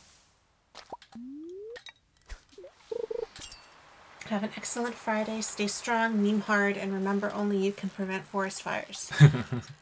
If I miscalculated and these are longer than intended, pick 2 of your choice from above. Was intending for them to be relatively quick to answer. That's okay. I think most of them we just did kind of like short to medium answers. I hope that's okay, Devin. Thank you for the questions. Hopefully those were good enough answers. I'm catching a fish. Someone's asking mayonnaise on French fries. I mean, only when you're pregnant. If I have some mayonnaise in like a sandwich or a burger or something and it falls off onto the French fries, then yeah, okay, that's fine. But I'm not gonna go out of my way to dip French fries in a mayonnaise. Oh, that's not true though, is it? Because the McDonald's mayonnaise I like on fries. That's true, you do like that. I do like that one because it tasted a little bit different. When I was pregnant with Finn, I was working at the restaurant, and that was my snack before I would come home, was to get fries and dip them in mayonnaise. And yeah, that's, if you want to know how to gain weight during a pregnancy that's not a baby, that's how you do it. You dip your fries in mayonnaise. Yeah, mayonnaise is... I regretted that afterward. Mayonnaise is stupidly high in calories, isn't it? It's like yeah. it's like the opposite of mustard. Yeah, ridiculously high. What's the best French fry topping? I think just salt. Vinegar is decent. It depends on the fries, though. I miss British chips from a chippy. Fish and chips. There's something about... It has to be from like a corner chippy. There are some... whatchamacallit? Imitators that try to do that in Canada, and none of them have that same kind of taste. I don't know. Maybe it's like... there's something about those British chip shops, like on the corners, that there's like neglect. The neglect adds to the taste, you know, like the fryer hasn't been cleaned in 5 years, and that's something like some of that builds into the flavor somehow. Whereas over here they have way higher standards for keeping their shit clean, and that just means that it's not as good. I'm only half kidding, but yeah, I think that there's something there. So the greasier looking the places. Mm-hmm. I should go back to Britain. Just to go to a chip place. If we can ever print the damn picture. I've not found anywhere in America that can do a decent British chip. Yeah, it has been nowhere in Canada apart from... There was one place in Toronto that came somewhat close, but it was closer to the fish than the chips, and it was called Duckworth's. But it was really far away, and it even kind of looked like a British chippy when you went in there, but it wasn't. There was still something kind of off about it. And then it's unfair to compare that one place. You know, that's the only place that's come anywhere close. Whereas there's a lot of British places, chippies, that are just shit. You know, like every city has. You grow up in a city in the UK, and you learn quickly that's a good one, that's a bad one, that's a good one, that's a bad one. So even in Britain, you can have some really bad places, but. Yeah. Lily, my makeup research nearly killed me, but I made it back. If you could only have one item of makeup, what would you choose? Probably just foundation. I have a really great foundation that comes in a stick, and it's kind of like a concealer and foundation in one. And you just spread it over your face, and your face is all like consistent. So if I could only have one, then that's what I would choose. And I'm not huge into makeup anyway, so it's not like I'm giving up much. Is foundation the magical stuff that it's like men think that's what women look like when they're not wearing makeup, but they still are? That's the dewy look. That's the, okay, you know, the kind of airbrushed skin kind of look. Yeah. Mascara I'm actually wearing right now. I've been doing my eye makeup a little bit more since, you know, you actually care about this. I finally managed to do proper eyeliner. So I've been really excited about this. Oh no. You're not going to make it. Oh no. You're not going to make it. Oh, yeah. no. So I usually just do eyeshadow and like foundation and a little bit of lipstick or lip gloss or something. But especially when I'm home, I don't usually do that. Oh, it crashed. That was weird. But yeah, mascara. I have long eyelashes, so I don't really need it. So I used to not bother with it. But just for fun, I've been using it. Weird, it crashed. If it's not immediately obvious, this is not like serious Stardew play. It's just here in the background. While we're doing Really curious why you're reading up into makeup in the first place. You never mentioned why. You just mentioned that you are. I find that really interesting. Liquid all the way. Pencil rubs off right away. Oh, this was a bad day to have to restart. We did so much this day. Oh, no. Oh, man. Yeah, as soon as your face gets like slightly oily, and I have oily skin, the pencil is gone. It's like it melts.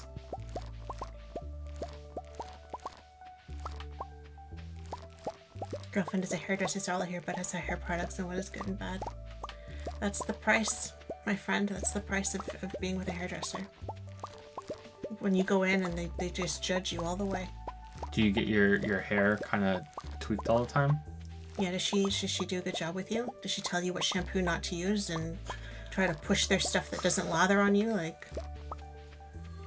I am Latin American, so I want to ask, is Britain as depressing as it seems? Always raining, melancholic, and most people are cold as fuck. Yeah, no, not really. So, okay, so I've never lived in Britain as an adult, so my perception is a bit skewed.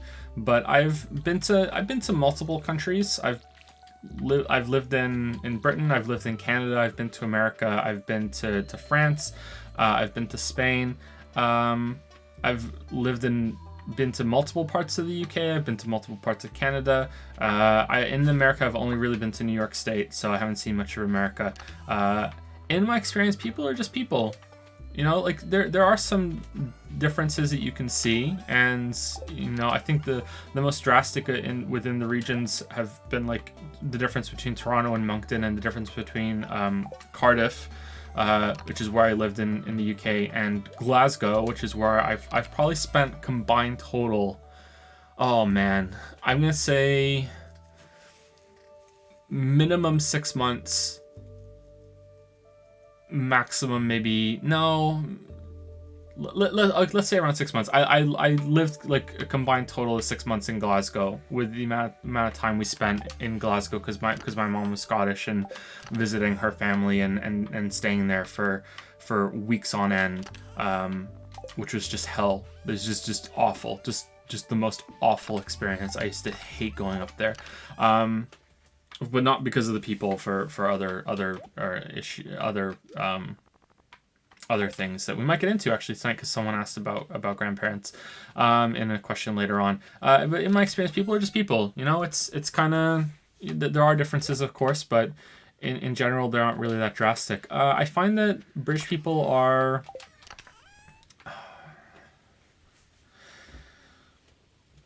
They're a bit more standoffish when you're strangers, but when you get to know them, they're a lot more genuine.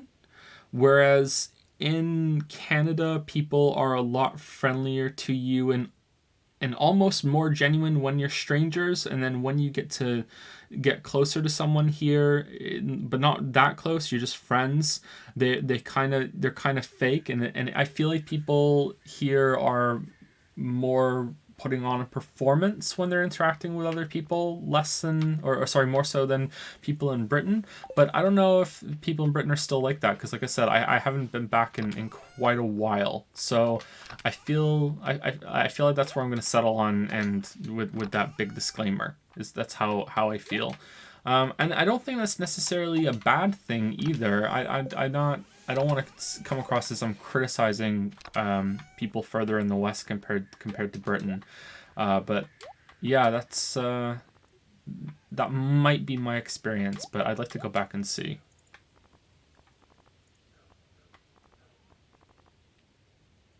it's my experience with people from Britain that I've met here. Yeah? Yeah. And Canada has so many different cultures in it already, too, that I find people go out of their way to be friendly, you know, with people they don't know, and especially from different cultures and stuff like that. Often, not always, obviously, but once you get closer to them, it does change a little bit. It's not quite the same. Whereas my experience with people who were from the UK, who I worked with and who I became semi-friends with, and with your family and stuff too, was always, they were kind of standoffish at the beginning and seemed very kind of a little bit cold, you know, and then once you kind of made it past their threshold, then it was like, oh, stay the night and have a drink, and you know, let's go out after work and just drink all night, and you know, like, it was suddenly you were old friends, and you know, Whereas with other people, I didn't have the same dynamic. Mm-hmm. Your family was always weird for my family was never the type to like crash on a couch, after you were over for dinner, like mine was always very straight arrow. Have one drink and then get in the car and go home, kind of, whereas your family was so different. And the job experiences were in Canada. They weren't in the UK. Especially what I was talking about last week, that was all in Toronto. Kind of feel like British people will whine more about things and will also be more just like, but that's just the way it is, what can you do? Whereas Canadians will bitch and will be like, we gotta change it, I mean? Like, that's another difference too. But again, I that might be just being an adult kind of thing. I don't know. Hey Jake, how's it going? How's it going? Damn, I can't speak. I'm pretty tired. I'm still recovering from the Death Stranding streams. I was I don't know why, but those streams were exhausting, just so exhausting. I also played an entire game for the Witcher video this week, so that was fun. So I'm pretty out of it. So apologies for any lapses in speaking that happen. I feel like I got something else to say too. As a Brit, I'm a Brit living in Canada. I 100% agree. Cool. I'm not too far off. Did you finish the Stranding Amendment? Yeah, I did. Yeah, it was decent. It was all right. I don't think you'd like it. You might though. You might surprise me. But yeah, I don't think that's a game for you, Jake. Jake is Nova Canoe in chat, by the way. Anyone who doesn't know that.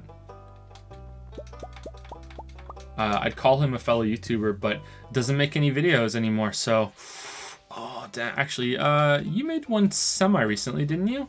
I checked out your channel I think last week, and there was a video you made that I hadn't seen. I didn't see this come out. It was about Wii games, and I was like, oh shit! And I watched it. And it was pretty good. I was like, damn! How did I not see this? Pretty good video.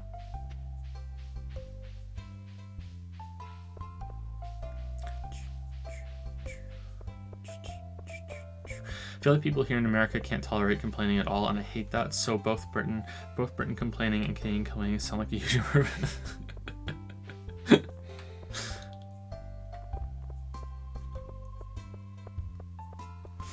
Did you hate the way Witcher 3 would put fetch quests right before the ending of each act? What?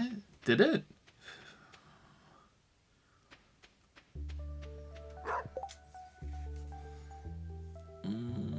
I mean, there are just fetch quests all over the place in that game. I don't know. I don't really view that game as split into acts. I know that it is. I know that it's generally accepted that there are the 3 acts in the game, but yeah, I really wouldn't put it. I would separate that game into regions. That's how it is in my head. But yeah, that you might be right.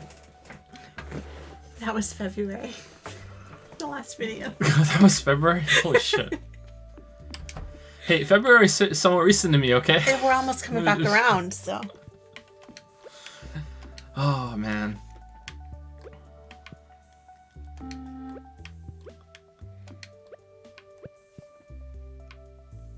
Oh, someone's asking about the bedbug story. The bedbug story? What do you want to know about the bedbug story? Or was that some other story? No, that was this one. Asking for a friend?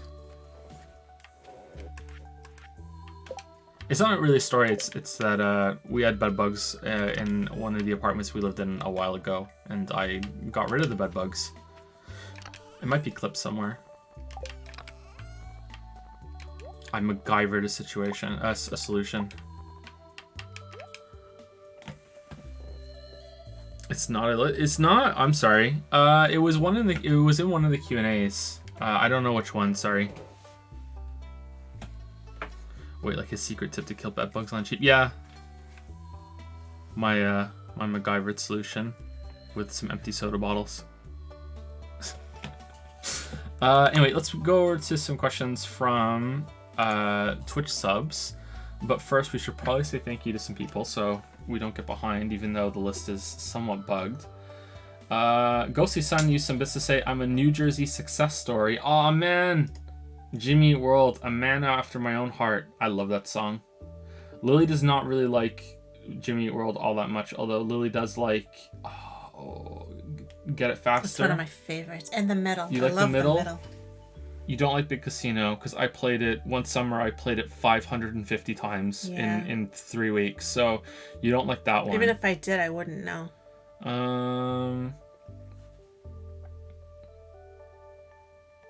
Do you like the I'm Not Alone because the TV's on? Do you like that one? I'm not alone because the TV's on, yeah. I actually really like that line.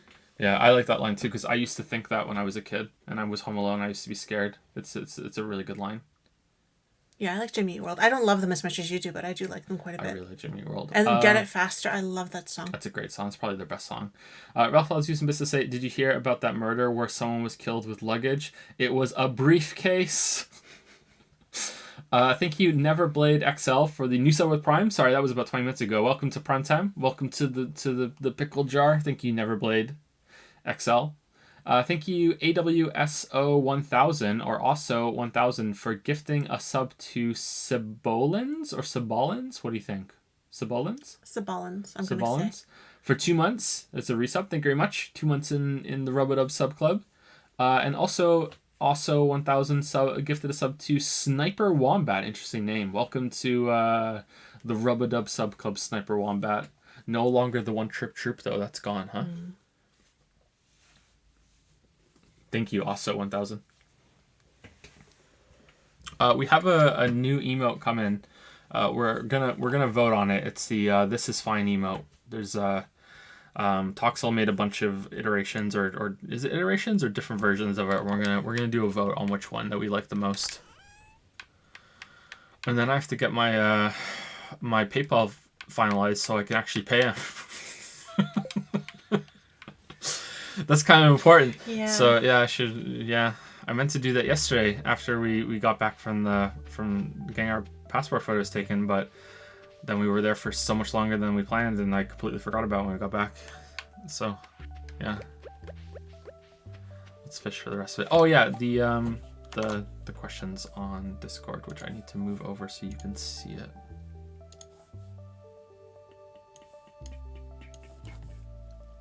I'll listen to Get It Faster now, damn. Who was next? Remember we did Firebug, We did right? Firebug. Did we do Jonah? No. I don't think so. Okay, so the next person is Jonah. All right. So, Jonah B283 says, Hoi. Hoi, hoi, hoi. I hope things are going well. Let's see if Lily can pronounce my name. Well, Jonah, I hope that's right and it's not some kind of a trick. How long is the stream games list now? Some games came out recently that I think would be good stream games, mostly Outer Wilds. That game would be great for stream, but I don't think suggesting them would be a good idea given that there are so many stream games on the list already. I apologize if you've answered this question already. It's fine. You can make suggestions and they can be added to the list. I think what we have right now is Yakuza 0, the Ace Attorney games, all the David Cage games, Vampire the Masquerade, Bloodlines, and I think that's it for the promised ones, right? Those are the 4. I don't think there's any more that we promised. But I'd also like to play 999, maybe the whole series, or maybe at least just the first one, see how it goes. Al's Siminium Files, and I think I'm really looking forward to playing what you suggested, actually, the Outer Wilds. I'd really like to play that with chat turned off, and we'll see how that goes. That's something that I really want to play just personally, so I think it'd be a good stream, and we'll see how it is. And I think that's it for the promised stuff. We also have the Persona block planned, where we're going to play Persona 3, take a break, Persona 4, take a break, and then Persona 5 Royal. But that wasn't a voted thing or anything like that. So I think that's it, right? Chat, is there anything else that I promised or we hyped up a bit? I don't think I'm going to like Yakuza.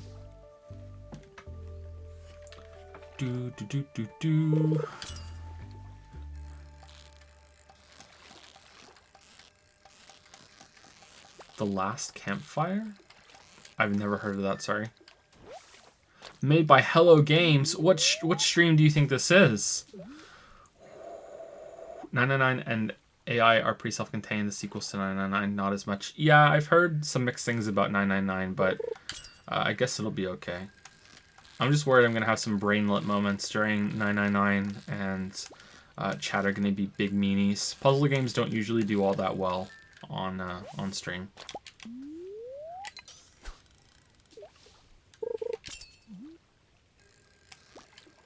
Disco Elysium. I'm not sure if Disco Elysium would be a good stream, but I'm willing to give it a stream or two to see. A lot of reading can be exhausting. There were times after the Lili can probably attest to this too.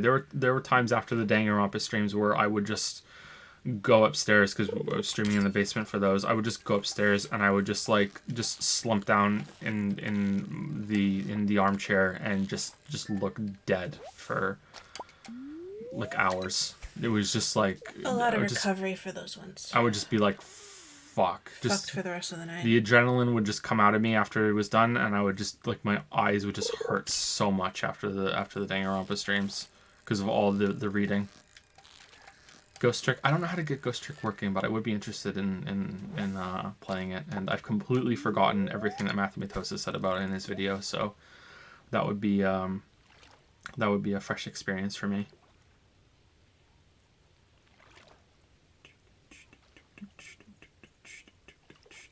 Yeah, I think that's it.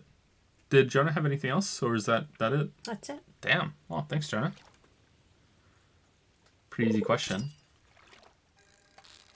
He says as he probably forgot one. We're going to play, yeah, someone's saying Star Wars. We're going to play Star Wars next week, but I don't know if we're going to finish it. We'll play it for maybe a week, and we'll see how it goes.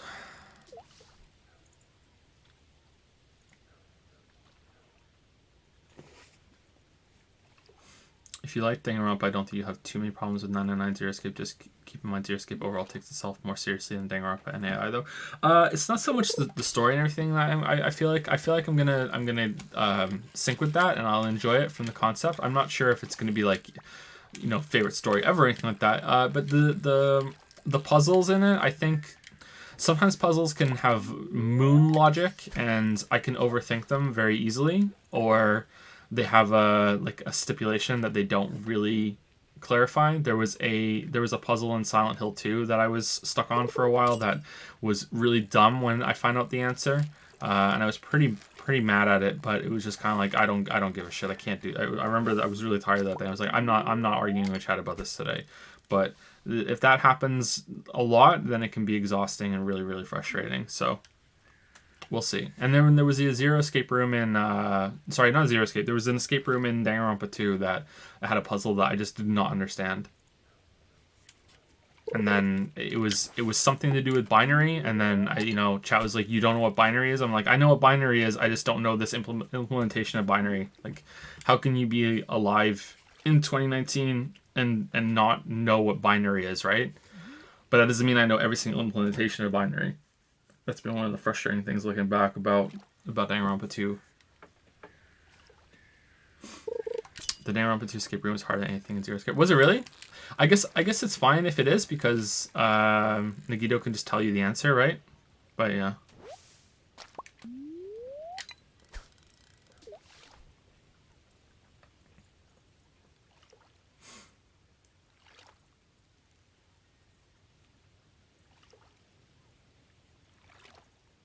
Thank you, Koi Vision, for the 26-month resub. Watching through the Death Stranding VODs, do you have any feelings about parasocial relationships? I'll ask in the next Q&A, just curious if you have a short-winded take in general. Not really. I don't think so. I mean, they obviously do exist, but I'm not really that familiar with them, and I also don't know what's just kind of like, oh, cool, I'm interacting with this person. Like, there have been a few times where there have been people I've interacted with, especially when the channel was first starting out. Like, the first time I ever spoke to Total Biscuit, there have been other channels I've spoken to. It's been like, oh wow, it's really cool. I get to speak to you. You know, like I've heard your voice a lot in videos that I've watched, and it's kind of cool that it's like a one-on-one interaction. You know what I mean? Like, so I get where that comes from, but I don't know where that becomes parasocial and when it just becomes like this person is mildly famous famous, you know. But it makes me uncomfortable whenever I respond to someone and they're like, "Oh my god, I can't believe you responded," or whatever. And it's kind of like, well, you could just come up on stream and there's a pretty high chance that I'll read your comment and answer it just like live right there. This doesn't seem like it should be special anymore, even though I do have a fairly large following, you know, relatively large, you know, still small potatoes compared to the big picture, but you know what I mean. Like, I don't know. It's I'm not really that well versed in it, but it does make me uncomfortable. Yeah. It just happened on the Death Stranding VOD on YouTube. Someone left a comment and I responded to it, and they were like, "No sarcasm, I can't believe you responded." And I was like, "Oh man, I'm really uncomfortable right now." Yeah, I don't have anything else to say. Sorry, Koi Vision, but thank you for the resub. Thank you, 26 months in the, what should we say? Cringe Cafe. Okay. Pour out a mortified mocha. Trying to think of a new one. Ooh, thinking of a new one's tough. It's hard. I'm not really big into, you know, those kind of drinks anyway, so it's hard. You like hot. How about like an enchanted espresso? Okay. That's all I got right now. I'll try to do better next time. Do you know the other differences between Moncton and Toronto? Go back to that, because I was thinking like a one trip toke. Have you noticed how many smoke shops there are here, and how many vape shops there are here, and also how many tattoo shops there are? Yeah, there's like that's all. I people told you just that, like right? getting wasted and getting tattoos. When I had Kate and I was at the hospital, and the nurse was there, and there was somebody else there waiting. We were like in the main part of the hospital, and the nurse was there, and the nurse had a tattoo, and there's actually somebody there who worked up a conversation while I was there with the newborn Kate about where she got her tattoo done, because she also had a tattoo and she had it done here, and then that person knew where that place was, and they got into a conversation about who was the best tattooist in Moncton. And I'm just sitting there with the newborn. She wasn't even a day old, being like, what the hell is happening here? I wouldn't trust anyone in Moncton to give me a tattoo. No way. Holy smokes. No way. A lousy latte. Oh, Koi Vision thought it was acceptable. Okay. That's good. Well, I'm a nurse too, but no tattoos. Oh, you're behind. Big tattoos. You're like whole on the arm tattoo meta. Yeah. It was just a really odd moment. That's all. I've had I think 2 or 3 MRIs, and I remember once they ask you, do you have any tattoos, and I asked the technician, I said to her, like, why do you ask if you have tattoos? And she says, you know, some tattoos have trace amounts of metal in them, and they respond to the magnetic force of the MRI because it's really, really strong. It's also not quite as strong as you think it's going to be. Like there are some metal things in the room, and you have this idea that if they turn it on, like the chairs are going to go flying across and smash into the MRI machine. And I said, okay, well, what would happen if I had a tattoo? And she said, oh, we would just make sure it's fine. We would just monitor you very closely to make sure that there's no problems with it. Because in my head, it's like that scene at X-Men where Magneto just like rips all the metal out of that guy's body. And I said, so has there ever been any problems? And she said, you know, I had a butterfly get hot one time. I'm like, what? It's like, yeah, it's like it just produces heat under the skin when it responds to the MRI. And I'm like, oh, okay. And of course, I pictured like someone with like this huge butterfly tramp stamp that was getting warm like it was in a microwave. I thought that was fun. I hate going into MRI machines. I fell asleep both times. But it's a bit claustrophobic. I was worried because I don't really like enclosed spaces either. But yeah, I fell asleep. Oh, angler or pirate? I think we want pirate to double treasure. Have you ever played Pikmin? I remember it as amazing, but for me it was my bonding time with Dad, so I'm probably seeing it through rose-tinted glasses. I played Pikmin 1 and 2. I finished the first one. I really enjoyed it. I thought it was cool. I was really enjoying Pikmin 2, but then I got into one of their roguelike dungeons, which is like, what the hell is this? And then I lost all of my Pikmin going through there, and I had to just go and grind out them all again to try again. And I was like, okay, fuck this, and I gave up. There's probably a way to just hit restart after that, maybe, and you don't have to do the grinding, and there's probably a way to get through it. But yeah, that it lost me right after that. But it's a cool concept. I like it. I've never understood, like, are they on Earth? Are they not on Earth? Are they in like a post-apocalyptic Earth? Like, what's the lore behind Pikmin, man? I have no idea.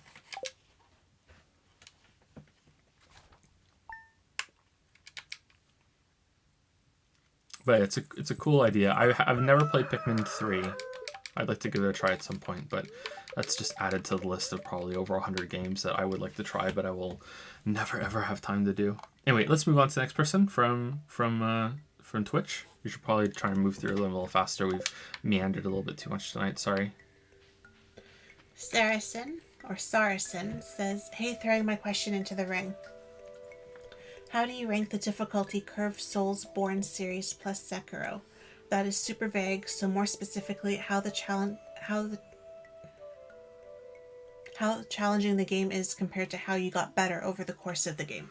Oh man. Okay, so this isn't about getting through the series, although I would say if we're ranking the series, I would say that the difficulty curve has in no way kept up with the expertise or the skill that fans have developed from game to game.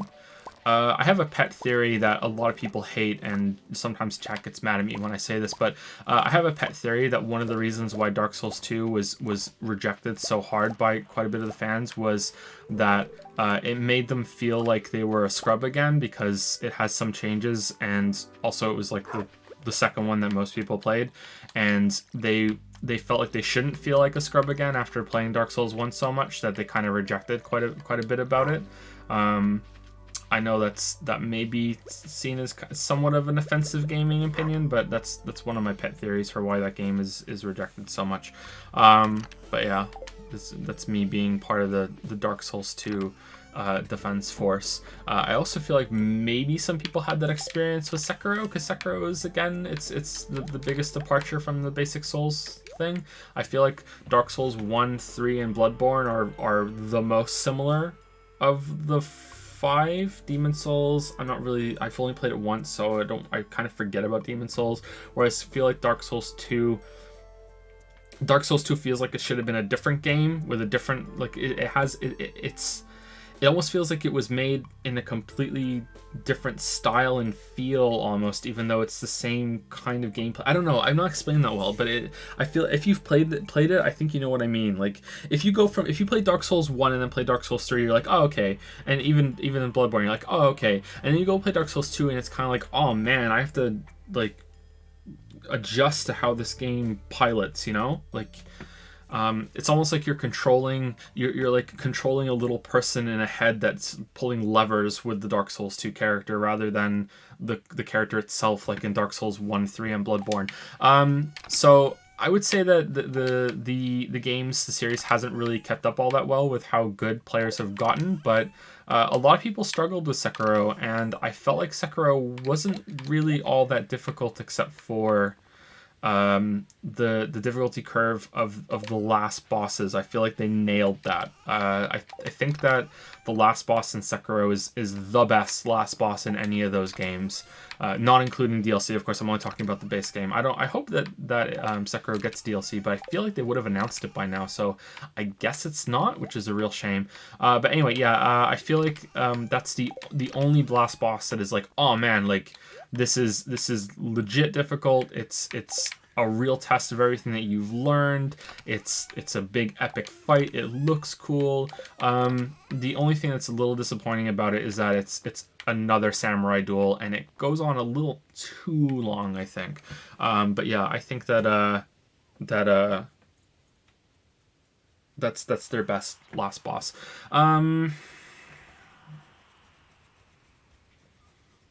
I'm trying to think from the Sekiro script, because obviously the Sekiro video isn't out, but it's written.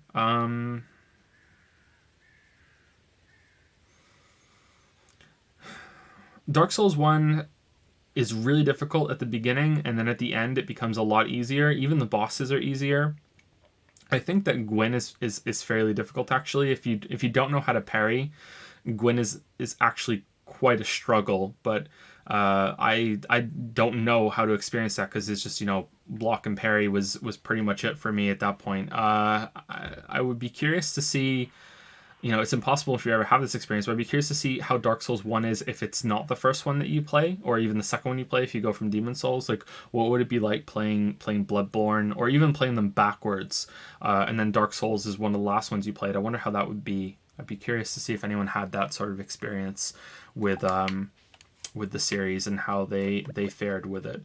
I kind of feel like it's the same deal with Dark Souls 2. Dark Souls 2 sort of has the same problem with the back end being easier than the front.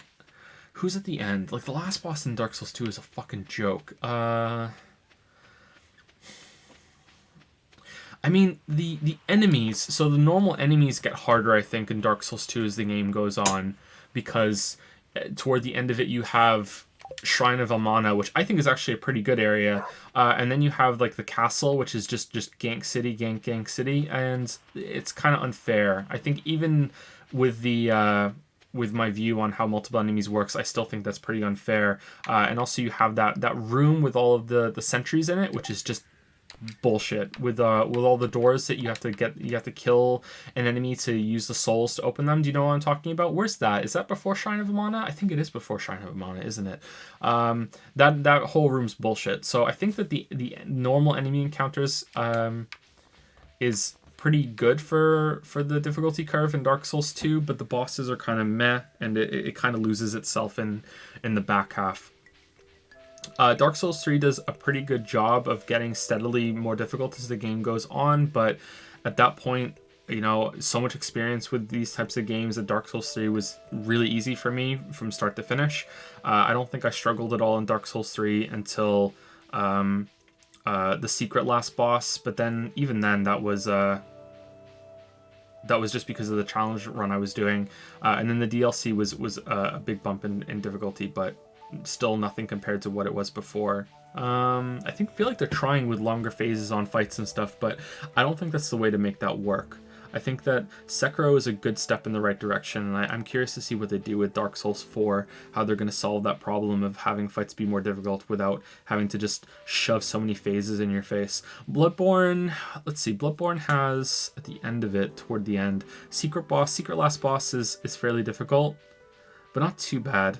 I feel like Bloodborne is, again, it's more difficult at the beginning, and it gets easier as it goes along.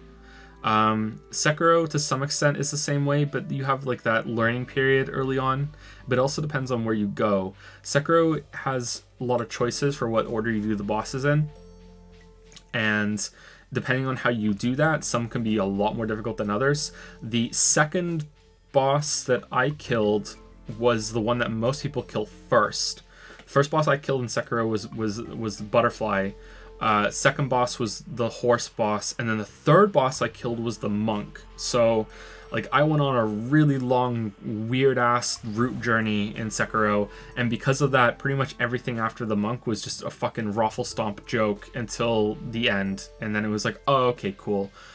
So that, and like the hardest two bosses in the game for me were probably Butterfly and the monk, because of how early, like, out of order I did them. So I feel like that's like your mileage is going to vary depending on how you approach that game and the path that you take. Oh man, I hope Sekiro gets some DLC. I really enjoyed Sekiro. Some DLC with some new bosses, another couple of areas, and at least one more weapon type that you can run the whole game with. That would be great. I don't know how they would do that. Just a weapon that has a different moveset but the same parry timing, I guess. I think that would be the easiest way to do it. So they don't have to just retool every single other fight, but maybe it's impossible. Maybe it's just built that way. Don't know. I finished Genichiro first and then the Butterfly, which made Butterfly very easy. Yeah, I played that game a lot, and I did a route where I did that, and Butterfly is just a pushover when you have when you've leveled up. And yeah, I feel that despite it being the game that has obfuscated leveling to this, like, away from the normal way that leveling works in those games. It's the biggest departure from that leveling system. Leveling matters the most in Sekiro compared to any of the other ones. It has the biggest amount of returns, and it has the biggest like impact. So yeah, it's really important, and I kind of hate that. I wish that there was a way to play that without having to rely on it.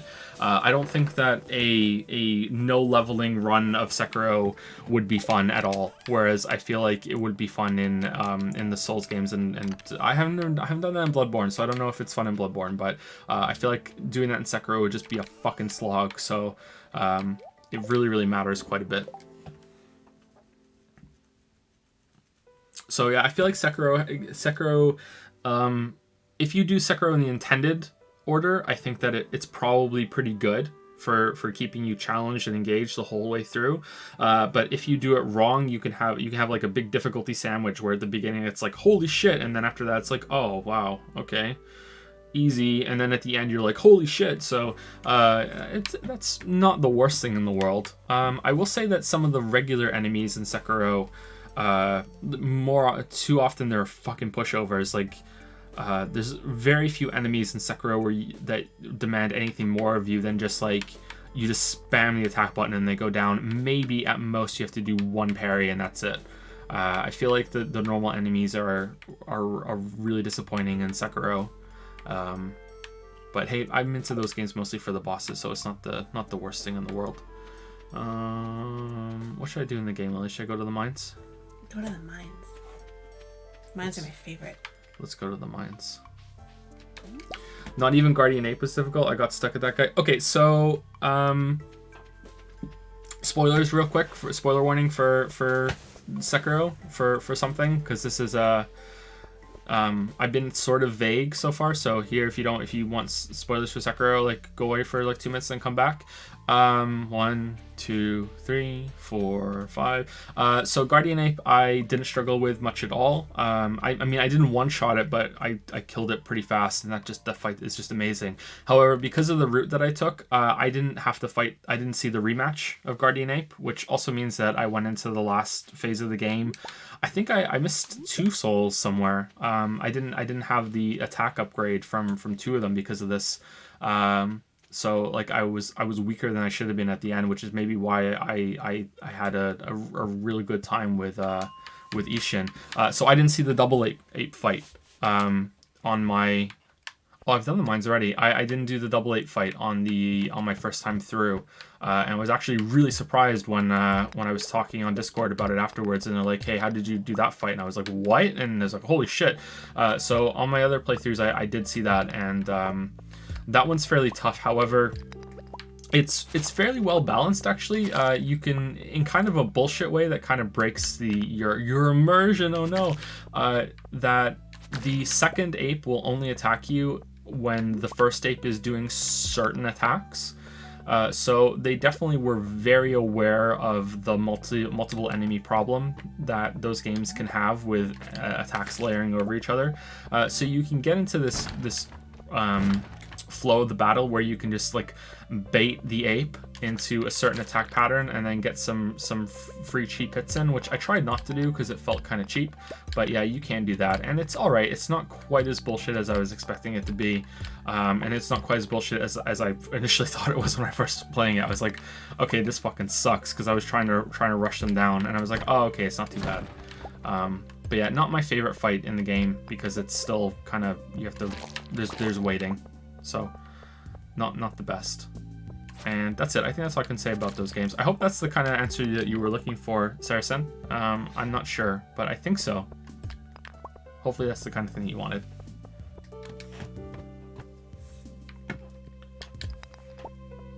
Can anyone help beat Genichiro? I figured all the previous bosses okay, but he's impossible. Really?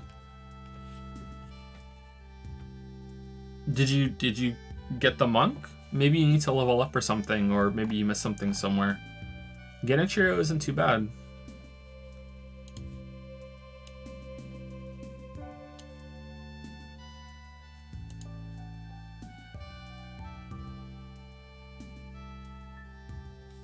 Huh?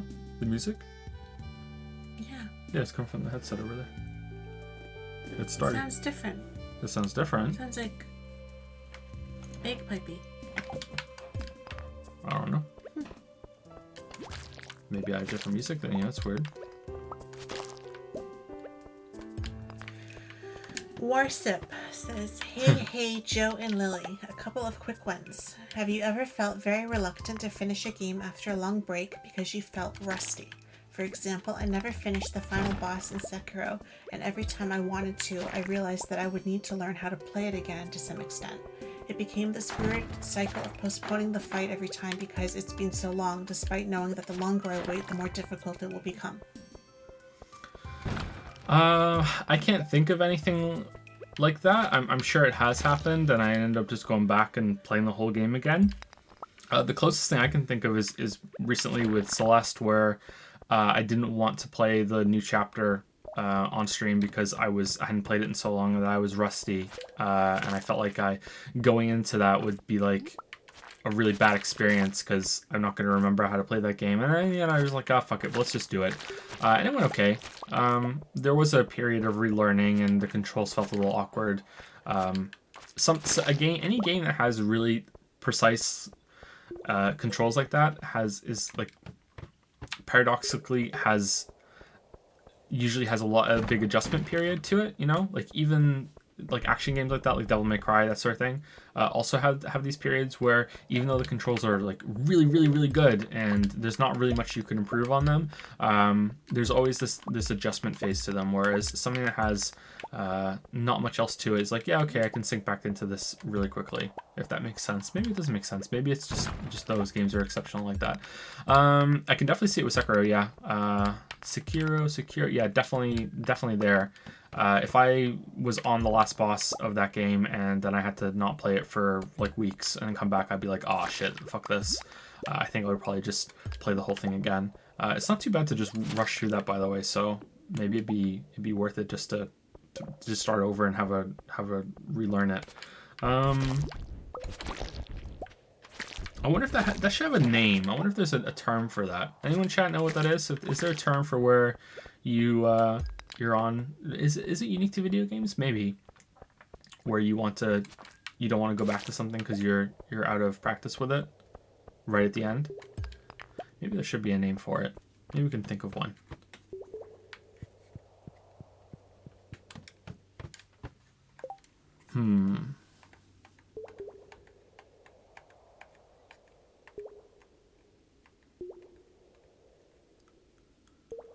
I'm trying to think of another game that's been like that for me.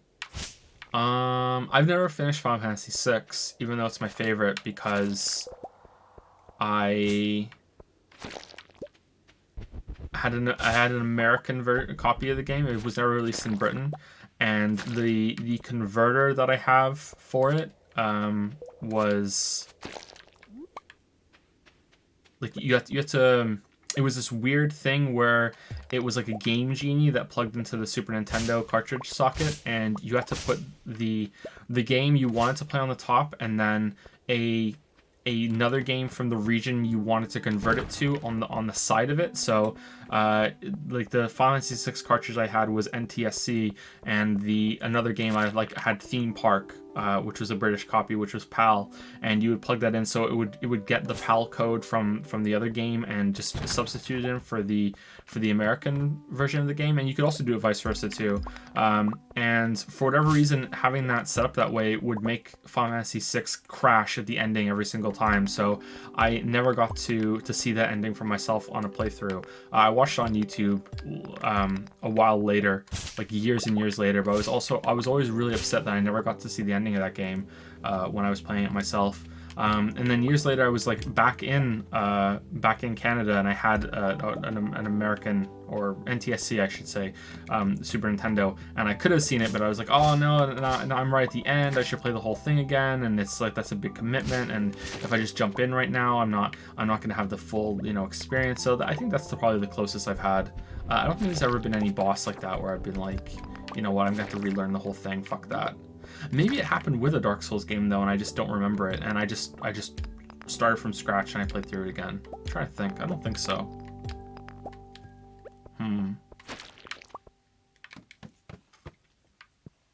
No, I don't think so.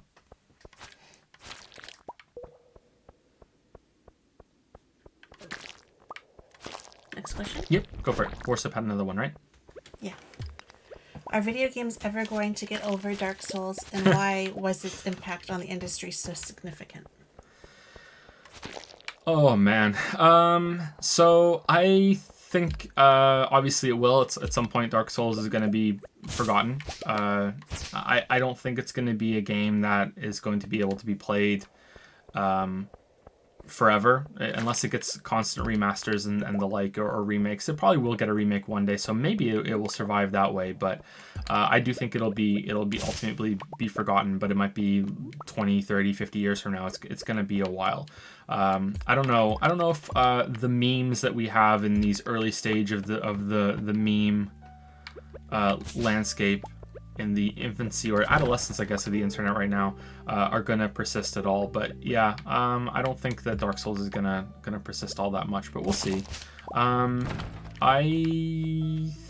can only speculate about why it's struck a chord with so many people. So for me, it was nowhere close to the hardest game I've ever played, and it was nowhere close to like the only hard game I've ever, or the first hard game that I ever played.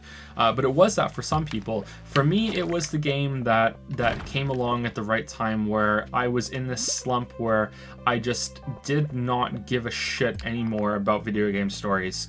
I was just completely over it, because that's what I used to like the most. There was a period when I was a kid where I just really liked platformers and like Mega Man style games too. Those were my favorite. And then I got really into RPGs and like games like Final Fantasy and Chrono Trigger, and then Baldur's Gate, games like that. And even playing Deus Ex for the first time, it was more about the story. At least that's what I had convinced myself that I was into. You know, I really want to be in it for the story. And this was me lying to myself. There was still a lot of gameplay that I enjoyed, but as I got older, I drifted more and more toward, you know, BioWare games, and thinking, you know, I'm interested more in narratives in video games. That's more elegant and more interesting than gameplay. And then Dark Souls came along at a time where I was just so fucking done with video game stories. I can't even tell you which game it was that just made me like, you know what, fuck this, video game stories suck. I can't even remember what it was. Maybe, I hate to say it, maybe it was Metal Gear Solid 4. I don't know. It was just like, I'm just fucking done. And then Dark Souls came along, and as I was like almost like, I'm done with video games, and then Dark Souls came along and I was like, oh, you can enjoy games for this reason. I completely forgot about that. And it was just like, fuck the story, doesn't get in the way, just I'm just playing this game just to play this game, you know? Like, and I'm just having a great time with the combat and the gameplay systems, and oh yeah, games can be this. I'm gonna die again, aren't I? Yeah. You make me really nervous. I'm done. There's no way I can get back because I don't have the minecart. I'm done. We're gonna have to restart again. I'm sorry. Oh man. Oh no. There's no way we're getting back in time. I'm sorry, Lily. I'm sorry. It's supposed to be a chill game. I'm sorry. Not a give Lily a heart attack game. For everyone else, you should have warned me. For everyone else, I just wonder if it was the first Nintendo style hard game that they had played. I am very much aware that it wasn't made by Nintendo, but you know what I mean. You know, there's people that grew up on the really tough games. I'm not making it. They're really so close, though. The really tough games that really challenge you through its mechanics and its systems. And you have this generation of oh damn, it crashed again. It's a really big problem that it keeps crashing whenever you run out of time, huh?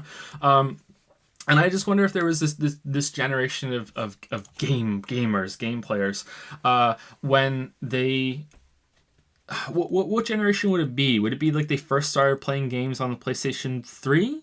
Like that area, you know, or maybe just a little bit before that, where like there was no real game that really challenged them, that really pushed them to be like, hey, are you going to, like, you really have to sit here and you have to learn this fucking thing, you know? Like, we're not going to hold your hand. Even though Dark Souls does do a fairly good job at teaching you, but we're not going to hold your hand. We're not going to do any of this fucking like like over tutorial bullshit. There's not going to be this story that you can fall back on to talk about your experience with it. Like, no, this is just like, you have to fucking conquer this game, like an old kind of NES, early Super Nintendo game, you know what I mean?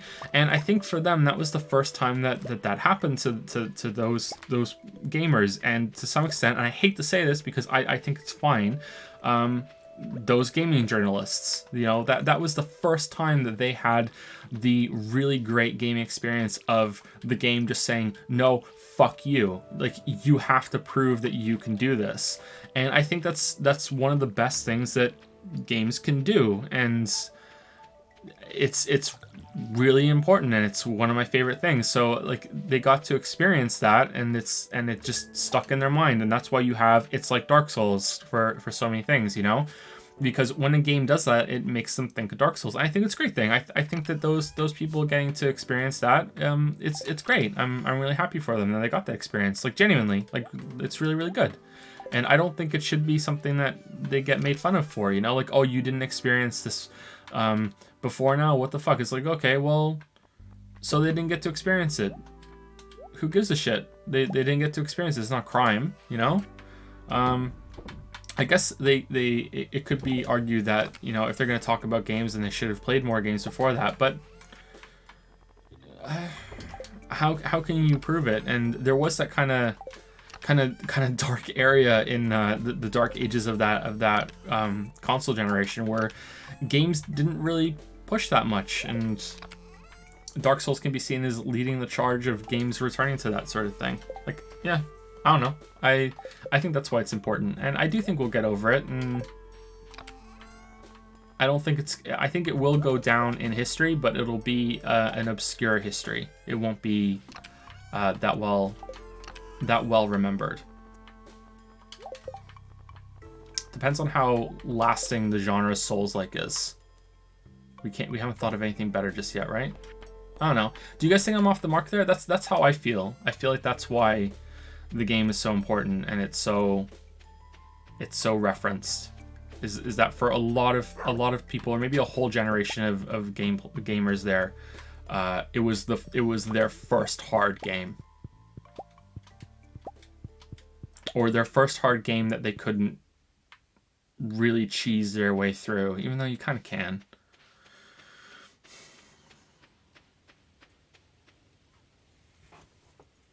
Honestly, Hollow Knight was the first time that happened to me. Even after playing Dark Souls 3, I didn't feel that beating the Colosseum of Fools was goddamn euphoric compared to Soul Cinder. Really? Hollow Knight was that difficult for you?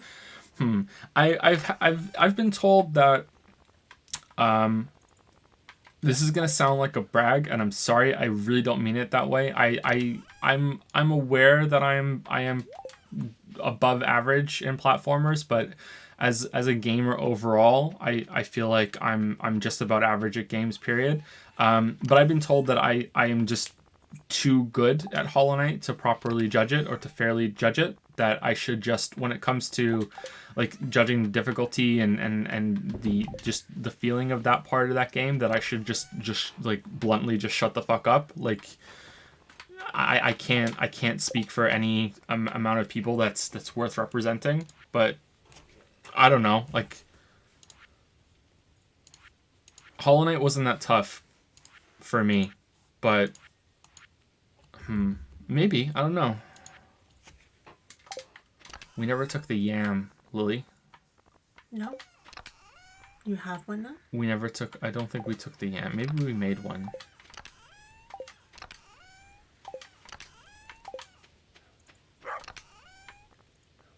This is mostly coming from Reddit, so maybe you'll all do lol. That's why. But yeah, I saw that a lot on Reddit of, you know, like, I shouldn't talk about the difficulty or the pacing or anything to do with Hollow Knight because I'm too good at it.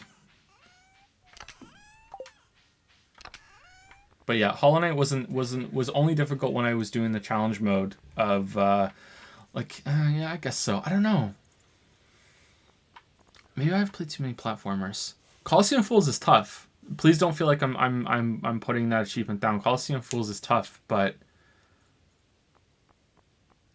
it wasn't. It was nowhere near like Dark Souls level. Playing Dark Souls the first time until I did until I did it with no upgrades. And no upgrades, it was harder than Souls. Yeah, for sure.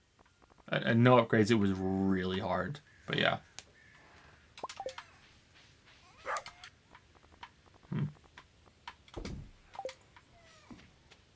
Okay, I think that's all I can say about Souls and why its impact on the industry is so significant.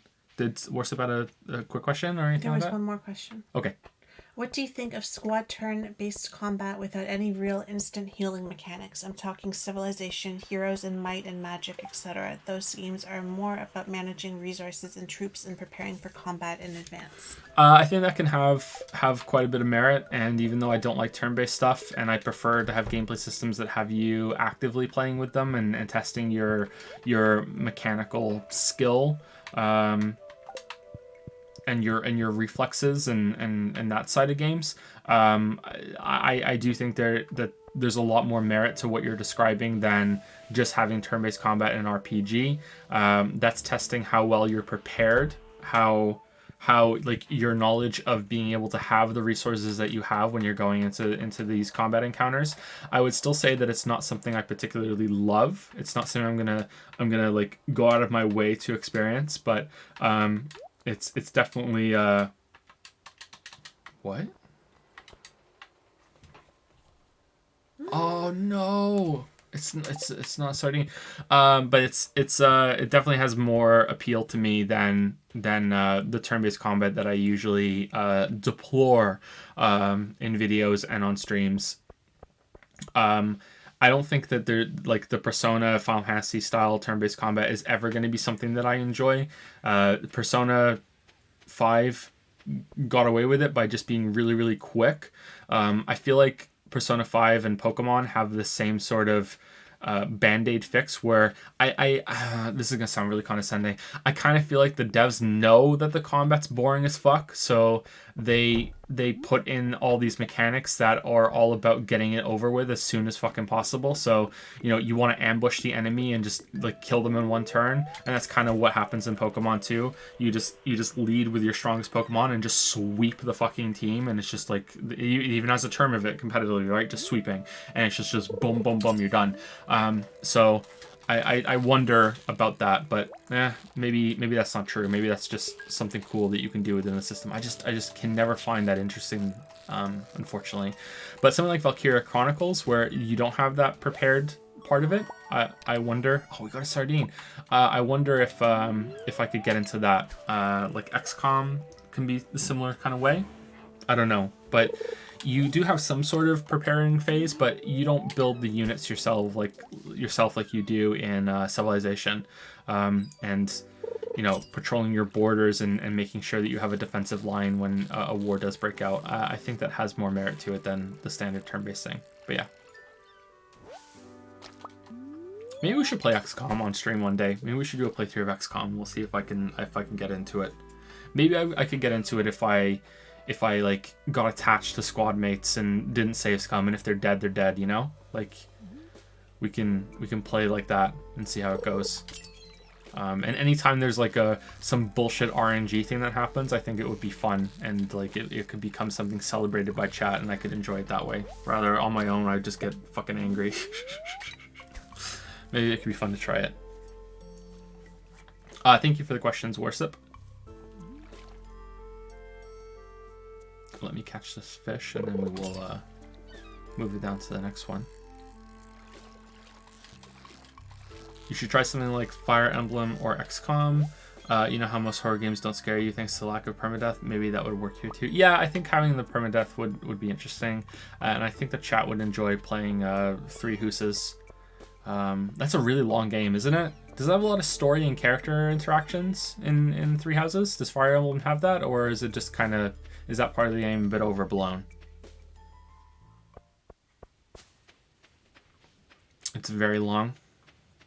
It's completely voiced. Yeah, you answered it. Yeah, I read what you said. That's interesting. It's like Persona? Is it really? Oh, damn. Maybe that would be a fun playthrough then. I've put 80 hours into Fire Emblem Three Houses, and I'm only a little over halfway. Oh, for fuck's sake. All right, that's... Oh man, that's a long game.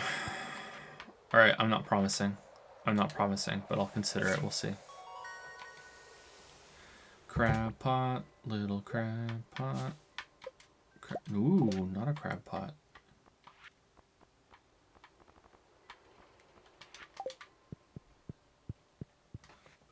Going on the list. Okay, so do you want to continue with Twitch or do you want to go back over to Patreon? Both of them are quite long for reading. You want to do one more here and then go back? Sure. I have to scroll this down for you or I can make it larger. If the person who is asking for homework help is still here and is getting distracted, by taking a break for hopefully, like 10 minutes and then it turns into an hour, set an alarm. Set an alarm and go take your break. And when the alarm goes off, you're done. And then you do your time and then you set your new alarm. And then when that time goes off, you get your break. You set an alarm for that time. So you're just setting alarms for work time and for break time. And hopefully that'll keep you on track instead of getting distracted or stalling and not wanting to go back to do the work, right? Because it's easy to get into that trap. If you're still here. The next person is Levies. Malevies? It is Malevies, but here it is just Levies. Oh, it's just Levies. Okay. Hey, Joe and Lily. Last questions on Patreon were from Malevies. Ah. On Discord, I just go by Levies. And it's German and pronounced similar to Levies, I think. I don't know if I'm saying Levies right, but a bit more like Levies. Levies. Like there's more emphasis on the le, I think. All right. But I'm the same guy. All right. To my question. As a psychology student, I learn about all the different ways our brain misinterprets the things around it. And as someone who also writes on occasions, I have a hard time dealing with both. Because writing seems to enforce a more coherent structure that's tight. Is that a word that I don't know? Or is it maybe a typo? Because writing seems to enforce more coherent structure, that's fight. If it's a word, I don't know it. Might be a word.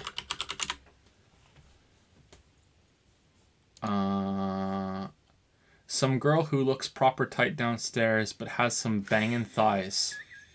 Yeah, she's tight as fuck. Alright, cool. Okay. Where am I? Hold on, I lost my spot. It's tight. It's meant to be tight, yeah. Uh-huh. So that people don't get bored while words and sentences so often don't get interpreted right, and you want to add explanation after explanation to increase the chances that everybody may understand your point. To add on stuff like the halo effect, if you notice an attribute while observing something and associate this attribute with other attributes, you just assume the thing to have those two without any evidence for it. For example, people with good grades are also tidy and well behaved. Or the primacy effect, the first thing you notice sticks with you and changes how the rest is interpreted, exists. So here's the questions. Have you ever done research or informed yourself about all the different ways our brain fucks up, or are you planning to do so in the future to improve your writing, and do you write with those effects in mind? I haven't done active research into those things, but I am aware of it, and I have my own kind of problems that you are similar to what you're describing here. But no, I haven't done any active research on it. I feel like I wouldn't understand it enough to get enough benefit out of it. And also, writing to me is... fiction writing is pretty difficult for me to convince myself to do it reliably. When I was writing really consistently years ago, it was fine, but having to think of all that on top of it would make me have sort of, paralysis of having too many things to consider. So I think it would probably be a net negative when it comes to writing, and it's just better to just kind of go with the flow. But if you have a head for that, and as you said, you're a psychology student, so you've learned quite a bit about this. I think that you could have some unique insight and some unique techniques that you could develop for writing to keep that in mind. I'd be curious to see curious to learn if the robot algorithms that are currently writing things and are working on even writing fiction have some of this, some of what you're talking about coded in, or some part of whatever machine learning that might be going in. I'm not sure if we have machine learning yet for writing fiction. I think we have it for news articles, right? But I'm not sure if we have it for fiction just yet. I don't know if an algorithm or a script could ever properly write a book. I know we're getting there for music, we already are there for music, but music, not to belittle it, because it's magic to me, but it's like music is just math. So I can see why the bots got to that first before pretty much anything else. But I don't know if we're ever going to get there for writing fiction. I know that it's like people say that, technology is never going to get to that point, and then, they have egg on their face later on. But I don't know. I kind of feel like it's not about soul, It's not about the soul of the thing, because that's what people say about music. There's been a lot of music that has been written by bots, and people go into it knowing that it was written by a bot, and they say, it's missing something, it's lacking soul, and then they'll do an experiment where they'll let another group of people listen to it without telling them that it was written by a bot, and suddenly it's very soulful and very emotional, and oh my god, it was so powerful, that. So it's really like there's a lot of bias there that when you have going in, that you need to account for. But it's not about the soul for me. I just feel like you have to have... I'm talking about more like literary fiction. You have to have some sort of planned perspective and planned experience that you've gone in for, and it's a very focused and very targeted point. And I don't think a bot can do that without like the infinite monkeys with infinite typewriters thing, and then who has the time to read everything that they've gone through. Whereas something that's more like I wrote some that, or the books that I have on Amazon, I think a bot could probably get there, or most of the way there for like genre fiction, for like pulpy paperback stuff. I think a bot could get there eventually, but I don't think that they're ever going to get there for literary fiction. The big thing that I keep in mind, or maybe the only thing I keep in mind that's related to what you said, is about describing things and describing characters. And this is something that some people don't like about my writing, but this is something I've noticed about myself, so I cater to it. And that's that I don't really describe my characters that much or at all. And the reason for that is I've noticed that when I read books, that just hearing a character's name is usually enough for me to have a visual in my head of what they look like, or hearing them, like the way they speak, or the first time they're introduced with whatever action they're doing.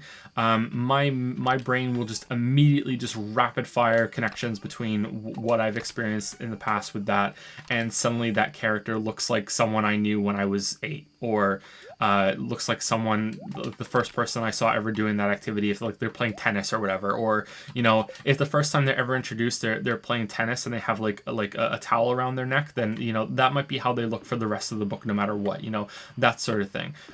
So I try not to describe characters, because I feel like the reader's just going to do that anyway, no matter what I do. It's going to be informed by what they do as the book goes on, what kind of how they speak, the language that they use. So I just don't bother. And there have been times when I'm reading a book where a character hasn't been described for a while, and then on like 200 pages later, they will be described, and I will be like, well, they don't look like that at all to me, fuck you, book, and I'll just forget, and I'll just ignore that part, and they'll just continue looking how I imagine them in my head, for the most part. I do think that sometimes there should be kind of like some vague kind of things, you know, like they kind of look like this, or just an approximation of their size, maybe some hair color, but even then hair color is like it's pretty set, you know? Like if I'm imagining a character as brunette and then it comes out as blonde, I'm probably just gonna just gloss right past that, and they're just gonna stay brunette unless it's really important to the story. Like, there was a character that I wrote that has blonde hair, and it's somewhat important that they have blonde hair because it's in the future, and naturally blonde hair is like super dupes rare, like that sort of thing. But like even then, it's kind of like, yeah, I'll just have my own kind of view, and there's no getting past that. So yeah. I feel like that's somewhat related to what you're saying, like the first association that you have, and that's it. Like there's no getting past that. But yeah, I find that it's also somewhat of a waste of time to describe settings in details too. There have been times where I am reading. I guess it's just really hard to do it properly, and the books that I like the most tend to not describe settings all that much. I find it's more common in literary works though, literary fiction, sorry, that they don't really describe settings all that much, and it's usually in genre fiction that they have, like, especially fantasy, where it's just like, this is the scene and we're going through it, and even the size of the fucking windows and whether the glass is stained or not, we're doing it. After a couple sentences, I'm just like, my eyes are glazing over, and I find it very difficult to picture what this place looks like. And I think this is probably more of a criticism of how difficult it is to properly describe an area that you can't see.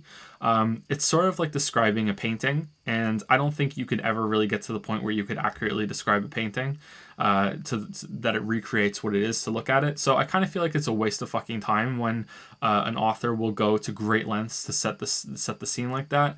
I find it's better to have a couple of very clear, succinct sentences of, this is the structure of the room, this is how the people were arranged in it, and this was the kind of, and something that implies what the tone of the room is like the tension of the room, and that is enough to get people's imaginations going and be like, yeah, okay, I can see it now. And that's not to say that has no artistry to it. You can still be creative with those descriptions, but just boom, boom, boom, done, let's move on to what's going on in this scene, instead of like going to great lengths to try to set the scene through just sentence after fucking sentence and after fucking paragraph of describing all this bullshit. But I don't know if that's related to what you're saying. And we're on Melevi's now. Melevi's just got here and is wanting to know if we answered the question already or not. So that was part of the first answer. Yeah, we're on Melevi's questions. I think we talked about this before, Joe. It's why I prefer pulpy fiction over literary fiction. Yeah, I that's how I feel about it, and I know that it might not be I don't know, like, I want to say it's not going to be like a very like, oh, highbrow opinion, but to me I kind of feel like more literary books that aren't also genre fiction, like I don't really remember Dickens describing areas all that much, but it's been a while since I've read any Dickens. I don't remember John Irving going to long fucking boring paragraphs of describing shit like that before. It's very like to the point. I find it's more really about the higher brow fantasy that just gets really bogged down in that bullshit. That's my go-to, I think, is just so much shit. Literary science fiction does not have this problem. And I don't think pulpy science fiction has it either, at least not from what I've read. I'm trying to think of, like, did Hill House have it? I don't think Haunting Hill House had it, and that's a book about a house. That's about the setting, and it was worked into the story. Yeah, like when they describe the stairs, the winding stairs, and stuff like that. It was worked into the story. The opening of Hill House is just perfect. Okay, like a perfect example of how to describe a place. Without having to go through all that fucking bullshit. Can I find The Haunting of Hill House on Amazon?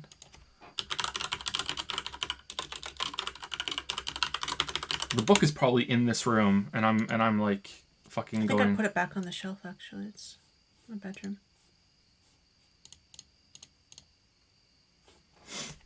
No live organism can continue for long to exist. sanely under conditions of absolute reality.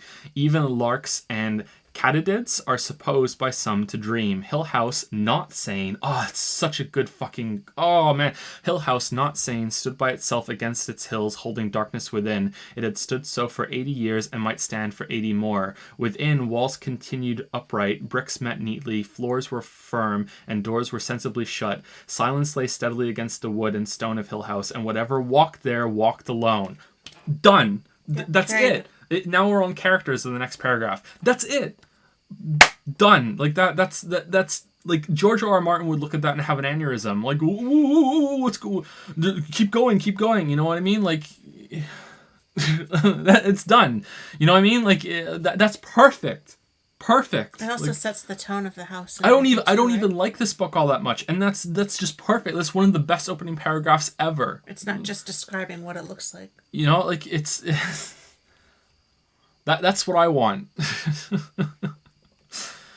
Do you have anything to say about this? I don't do that. I don't think about the way our brain interprets or I like to put... Would you agree it would kind of make you second guess what you're doing and it would probably end up being a detriment rather than a benefit? Probably, unless... Maybe if I had written like a lot of books. Like a lot of books, and I was looking for something to kind of challenge myself in a new way, then maybe I would try to... Well. I got the Seed Maker, your favorite. I like the Seed Maker. Anyway, sorry, go ahead. Then maybe it would be like a new way of challenging, you know, like how you try to like push yourself further with each book that you write to go into like a little bit of different ground. Maybe that would be a way, like, to have that other like underlying purpose or whatever. I don't know what the word is, like, I don't know what I want to say, but that's okay. Like this underlying way of doing something a bit differently than maybe, but I've never done it like that. And there's just so many other ways that you can challenge yourself with writing a book already, that with each book I find that I just are you do talking it a little bit differently. About like how it's told versus what you're saying? Yeah.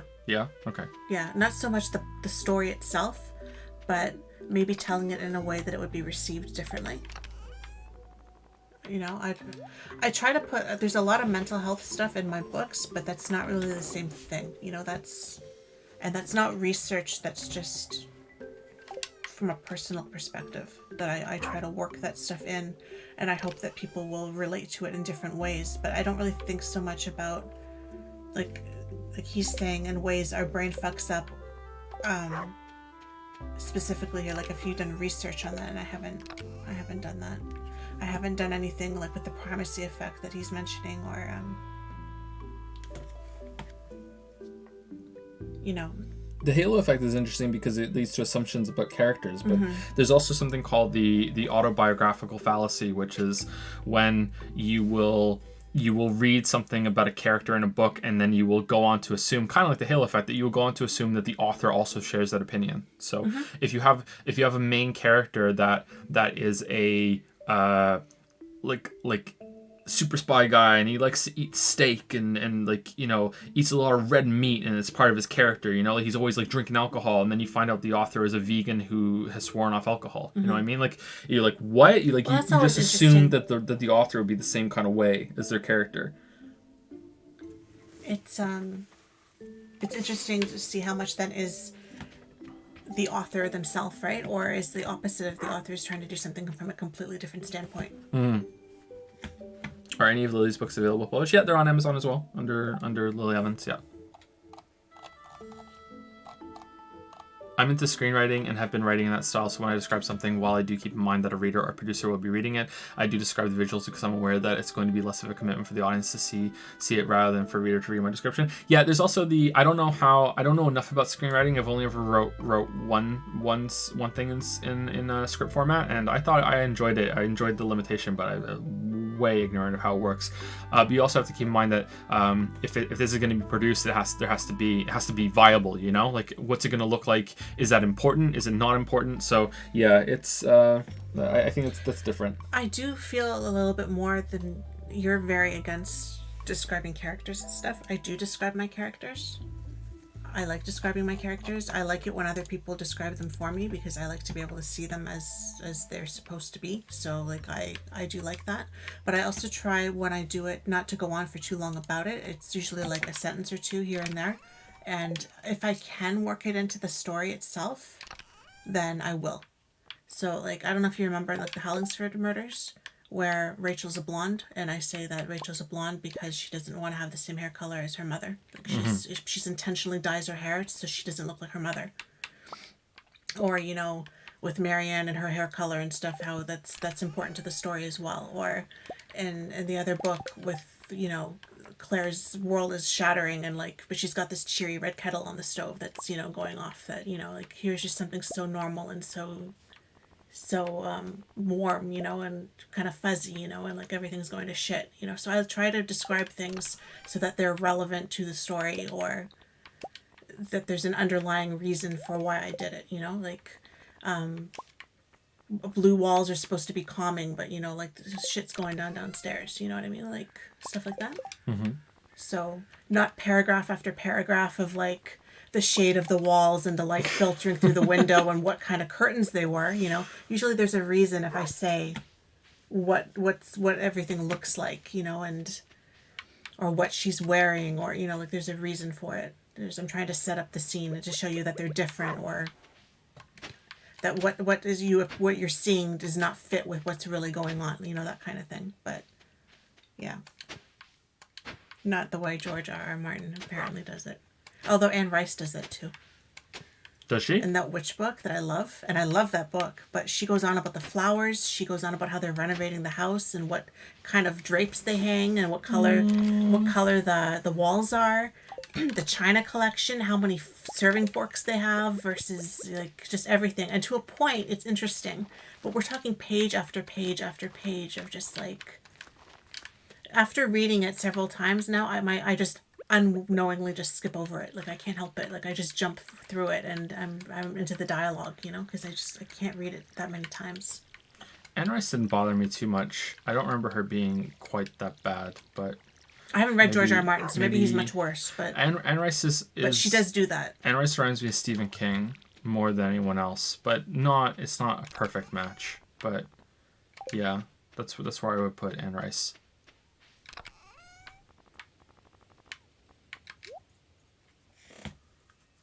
Anyway, let's move on to Malevi's second question. Where do you cut the line? How much effort are you willing to put in so that everybody understands? Or is it okay that some people may just not get where you're coming from? Oh, man. You're never going to please everyone. You're never going to get to everyone. You're never going to... What's that line about try to make love to the world? And it's just not going to work. That's not it. That's so succinct. That's so succinct. Open the window and try to make love to the world or something. There's a saying about that, about how it does. Ah, man, I can't believe I've forgotten how that saying goes. Someone in chat's probably going to know what that is.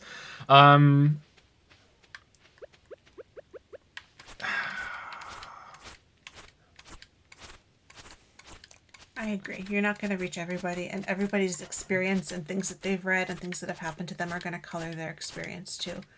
Like Joe said, if you knew somebody by that name, or you have an experience with that city, or you lived in a house like that, or whatever, like your experience is automatically going to color what's being said anyway. So, well, I think this is more about.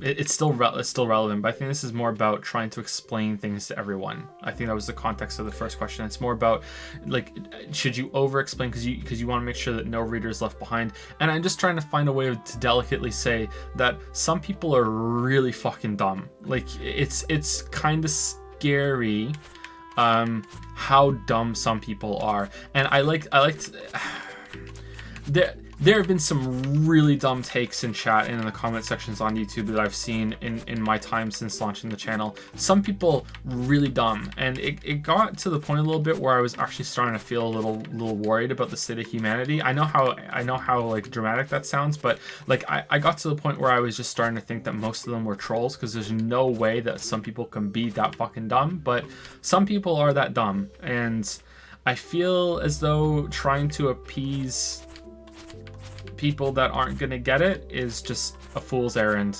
maybe literally. But how much are you possibly gonna weigh down your thing anyway? You're writing anyway, and you're gonna change the style of it too. You're gonna change what's being said. You know, if you want to hit home over and over and over again as much as you can so that everyone gets it, what if they missed it the first 3 times, right? But again, if she can tell you 3 times that she's got blonde hair, but if you think she has red hair, then she has red hair, right? Like you just said that. If your experience with a Jennifer or whatever is different than what I'm telling you Jennifer looks like, then, you know, who's going to win at the end of this? I can tell you every scene, you know, what I think is important, but it doesn't mean it's going to land with you, you know? So, and you're just weighing it down for everybody else. They're rolling their eyes and they're skipping over that paragraph because they already heard all this. You run out of ways to say the same stuff over and over again, uniquely. And it just brings your whole story down. So no, I don't think you can. I think you do your best and you try to, with your own style, you try to work it into the plot, or you try to make it details that help support your plot or whatever. Or depending on your style, if you want a George R.R. Martin it, fine. But I still don't think George R. Martining it, you're going to reach everybody. I think that you should have a target audience in your head. I hate saying that because I hate seeing that on like literary agency websites. You know, what's your target audience? You know, and so on and so forth. Because you know your target audience is usually going to be whoever the fuck is going to like my work, right? That's true with anything, with music, with videos, anything. But when it comes to like, do you want this to be something that literally anyone can enjoy or everyone can enjoy, or do you want it to be people that are only interested in, if it's a sci-fi story, that are really into hard science fiction? If it's a fantasy thing, are you trying to target people that not just like Lord of the Rings, but really like Silmarillion? You know what I mean? Like, because there's like a huge difference between people who like pulpy fantasy and then like Lord of the Rings and Game of Thrones, and then there's like another cliff that you climb between that to Silmaril. Okay, like if that's your target, then I think you can safely assume that most of your audience is gonna be like, yeah, I get it, if you go over and over and over again explaining things. Whereas if you're on the pulpier side, then maybe you want to appeal more to the lowest common denominator, or whatever the fuck they say. You know what I mean? It's all gonna depend on what your target is and what you want to hit. But in general, I think it's better to think the best of your audience, and I think there have been some times in the past where I've over-explained some things, and I'm trying to appease people, or even like preemptively do kind of rebuttals to people that I think are going to disagree with some points that are contentious, when there's no convincing these types of people, and it's just a waste of time. And that can be a mistake, but sometimes there's still the urge to do it. And there's been some times where I've cut things out like that and I've regretted. The Subnautica video, for example, like I cut out 20 minutes of plot discussion in that video because I didn't think it was necessary, because I was like, okay, people are going to understand what I'm talking about with the coincidences right here. I put them on the screen as I'm talking about them. There's no way this is going to be a contentious point, and it was one of the most contentious points that I've ever put in a video ever. And there are some people that think that I didn't understand the story in that game, and I just want to be clear, those aren't the dumb people. Like disagreeing with a point in the video and being able to like coherently write out a disagreement that makes logical sense when you read it, like that's miles above like the fucking idiocy that I'm talking about. Like these are not like, oh, anyone who disagrees with me is an idiot. That's not what I'm saying. These are people that can barely form a coherent thought, you know, that you really wonder who taught this person how to use a computer. You know what I mean? That's the kind of level I'm talking about. someone from Twitter wandered over to YouTube is what it's. It's even bad for YouTube. Is what I'm talking about. Anyway, let's get away from that.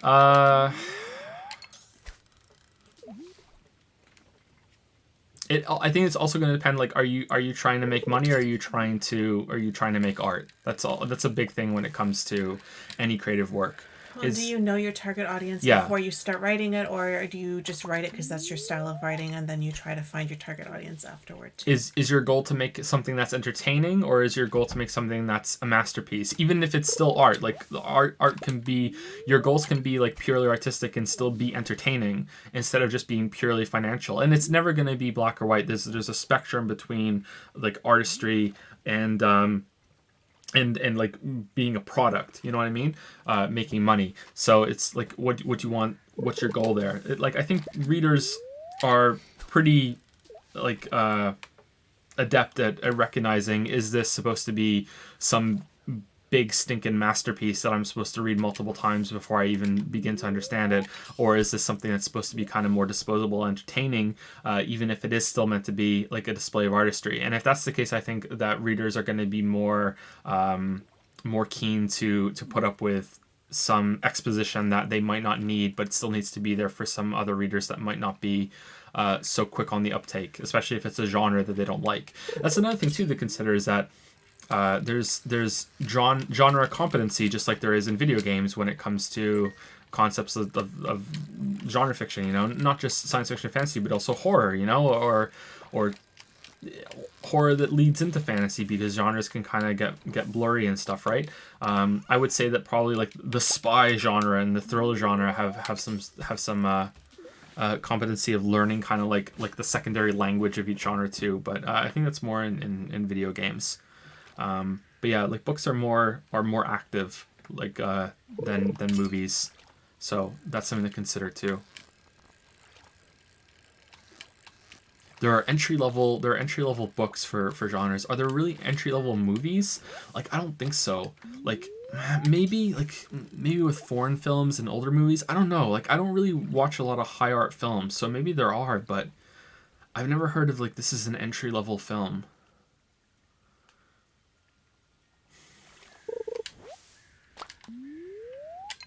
You know, I'm gonna back away from that, because I don't know enough about high art, but I just don't see how, like, you watch a movie, you're gonna have some basic understanding of it no matter what, I think, whereas a book, you might read it and just be like lost the whole entire time because of the active versus passive.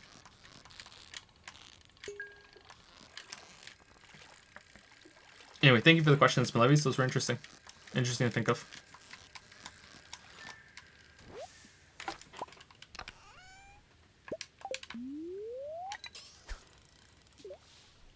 Should we go back over to Patreon now? Yeah. You getting tired? A little.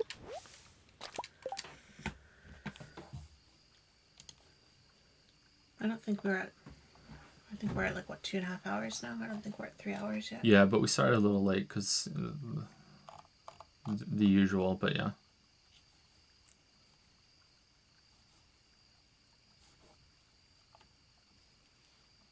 Okay, so this is Jack S. And I'm going to just... There you go. Now the whole thing is on the page. There we are. Greetings, Joseph of Rivia and Lili of Canada. Thank you, Jack S. Hope both yourselves and the kids are doing well. Thank you for answering my questions last Q&A regarding media representation and parent bonding. Apologies for those being questions. Oh, sorry, there's a break there. That was the end of the sentence. Apologies for those being questions that may have made you feel uncomfortable. Was never my intention. However, with this being said, we'll keep these questions a little bit easier to answer. Question 1. So I completed Dark Souls Remastered and Dark Souls 3 this year for the first time in a while. I have only ever done one playthrough of each of the games when all the DLC was out, due to wanting to just complete in one sitting rather than waiting for the DLC. So when the original Dark Souls launched, I waited for the Prepare to Die edition on PC, and with Dark Souls 3 I waited for the 2 expansions to release. Dark Souls 1 being the obvious love child of world design in the first half, and Dark Souls 3 being the final entry into what is a great franchise. But one thing I noticed throughout my time with both games is the ease in which I played through them. Every boss I killed on the first try or second try. I only ever got killed when a group of mobs attacked me and I couldn't do anything to react. I know with Hollow Knight I had a similar experience of this difficulty. I have done New Game Plus Yep, New Game Plus, yep. once on both games and had the same experience to see if I was missing out on anything, but from what I played I wasn't. My question to you is that whenever replaying games for videos, whether it be your own personal skill or just being great at recognizing attack patterns or mechanics, have you ever thought that a game was too easy or the difficulty was taken out for you? Question to usually when you're replaying games for videos with your own personal skill or you recognize what happens when you get that too easy to really get. I think almost everyone's had that experience, yeah. Sure. I think that unless you've only played a limited amount of games, I think that everyone is going to have that experience. It's a problem that that game designers struggle with, and it's one that I think isn't as discussed as much as this game is too difficult.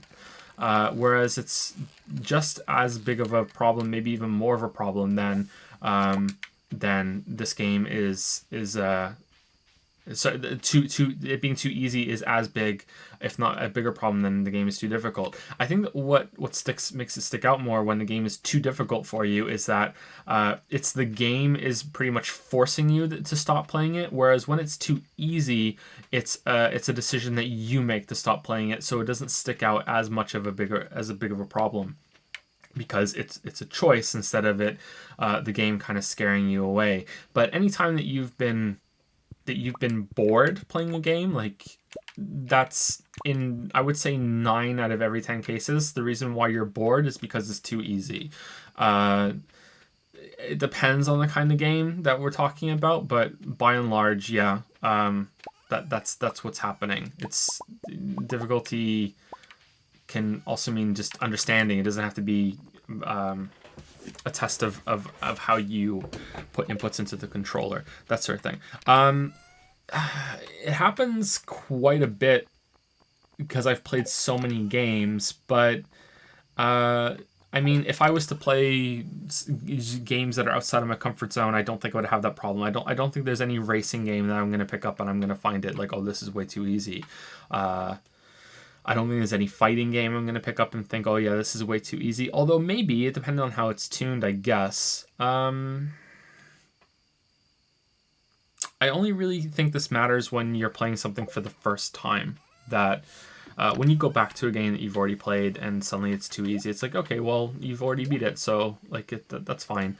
I do wish that there were more difficulty options in games, and it's something that I think about quite a bit, and I think that it's a missed opportunity, even for games that are more pure, like the Souls games. There's all that talk about, hey, should they have an easy mode, whereas I'm like, hey, should they have a hard mode? The problem with giving a game like that a hard mode, though, is that a lot of people are going to view the hard mode as the new normal and the old normal as the new easy mode when they don't want to have an easy mode. That's how I look at it, at least. I think that difficulty modes work both ways. It's not just for keeping people from being frustrated when it's too difficult. It's also for keeping people engaged when it's too easy, and those games are like woefully bad at it. Although you can do the optional challenge runs, but we've spoken about that quite a lot over the Q&As, actually, about how it doesn't work quite that well when it's something that you have to force yourself to do.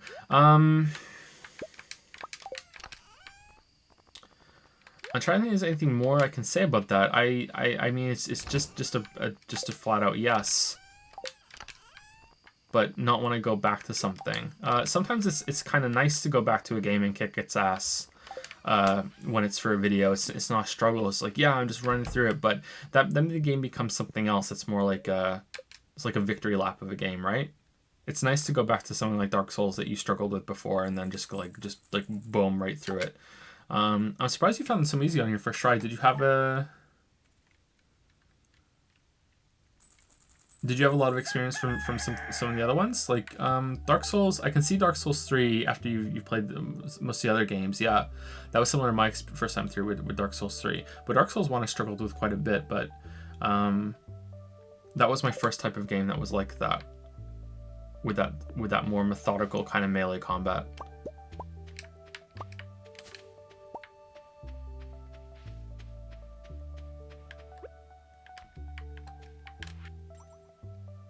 Oh, we got a cake. Nice. Dear a weeaboo, here's a cake.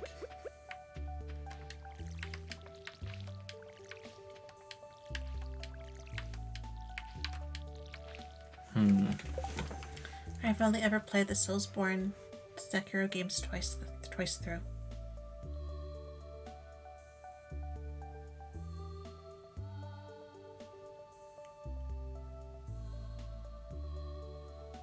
Okay. He says. Okay.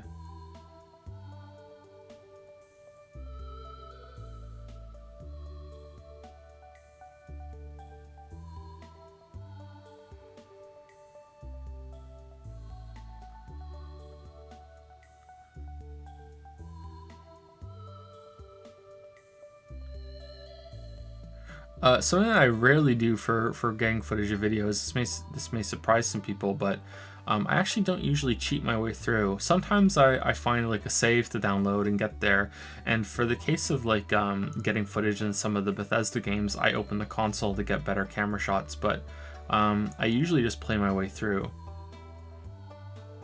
There have been some times where I'm like, okay, that's gonna take way too long, so it's just like, I'll just use a save, or I hope that my old saves are there. But usually I just play through it.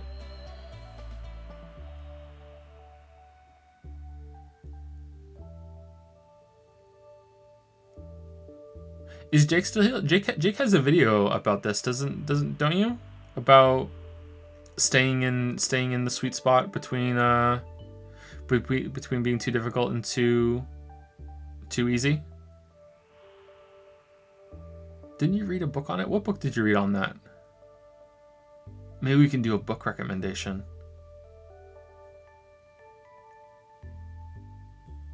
Oh, is someone awake?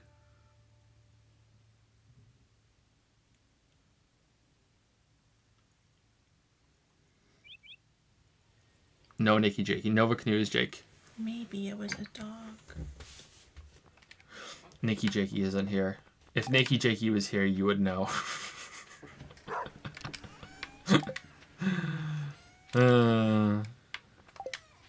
There are too many Jakes. There are too many gaming YouTubers that start with J. The Splatoon one? The Splatoon one? I think it was The book one was ADSR, which was different. The book was Game Feel. Oh, it was the Sphinx book for Crash Bandicoot. I thought you had one on staying in like a flow state. I thought that was based on a book too.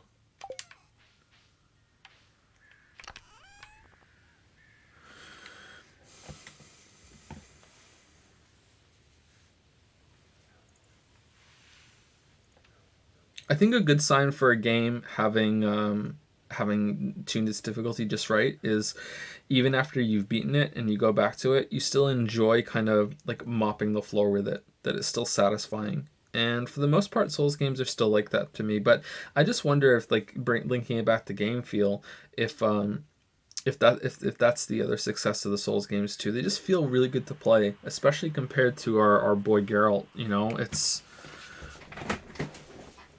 just having like the smooth melee combat that no other series really does as well. You know, like I would say that stuff like Devil May Cry is in its own complete different genre, and it's not fair to compare the two.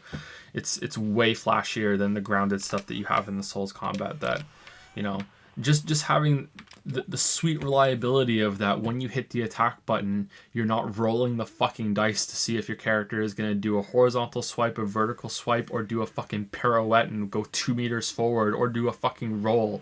You know what I mean? Like, I would say that the other game that does that really well is God of War, is the new God of War. Like, they really nailed that for being like in between of like Devil May Cry and or like, let's not do Devil May Cry, the old God of War games and Dark Souls. You know, like it's like God of War 2018 has like flashy as fuck combat animations compared to Dark Souls, but it still feels reliable, and it still feels like you have the perfect amount of control for what you know Kratos is going to do when you hit the attack button, instead of just being like, I'm going to hit attack button, I don't know what's going to happen, and neither does Geralt. Here it goes.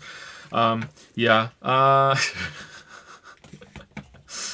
God of War 2018 is one of the few games that has done what we're talking about correctly for me. Every attack feels great, and replaying it is always feel challenged from the Valkyries. Yeah, God of War has a really good blend of offensive and defensive options. Sekiro gets there too for me, but maybe not quite as heavy on the offensive options.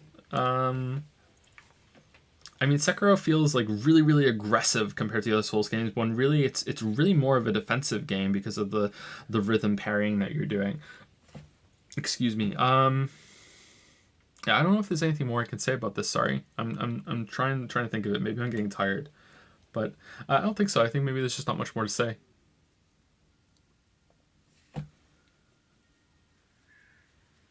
I can tell he's talking about Geralt. Does Joe like The Witcher? I like The Witcher, yeah. Neo is a good example too. See, the problem with judging Neo and Sekiro in this way is that Neo and Sekiro have a lot of extra moves and everything I didn't really use. So does Dark Souls 3, actually. Dark Souls 3 has a lot of those weapon art things I didn't really use because they use special skill juice. And it wasn't until very late into the playthrough that I realized that you can still do them when you're out of special skill juice. They just do less damage and they're less flashy.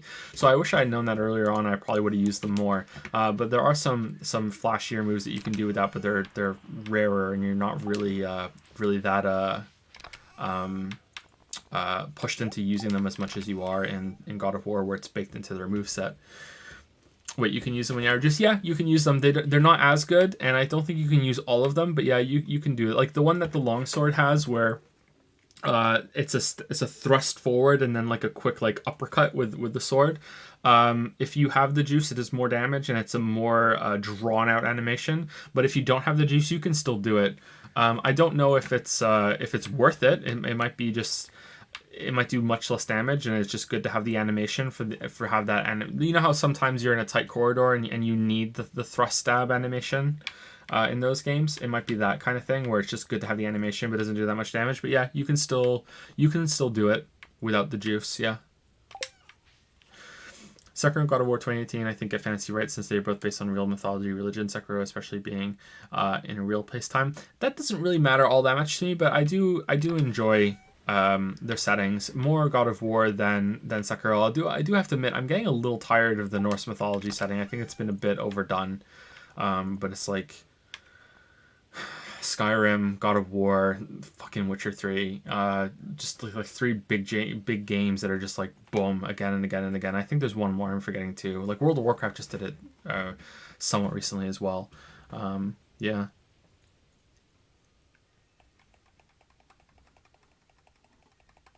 Yeah, I think that's all I can say. Jackass. Hope that was something to think about. I feel like that was a bad answer. I'm sorry. Next question is for Lili. Oh, this isn't. We talked about this. This isn't going to be all that in depth either. No. Sorry, Jackass. Lili, 13 Reasons Why Season 3 came out just recently and was curious as to if you have watched any of it. I feel as if the season overall was decent, if not great in some aspects, with Bryce's character being the strongest part of the writing, despite being a little bit questionable in some scenes. However, the season felt that it needed to cover literally every controversial topic out there, with abortion, school shootings, drugs, divorce, etc., and became unrealistic in some parts. Regardless, I think you would like it if you haven't already seen it, but if you have, what are your thoughts? So I saw this question. Joe gave me a heads up on this question, and I hadn't seen any of it. So I watched one episode. I got through the first episode, and I meant to watch more, but it's not something that is Finn and Leo friendly, so I can't watch it during the day until they go to bed.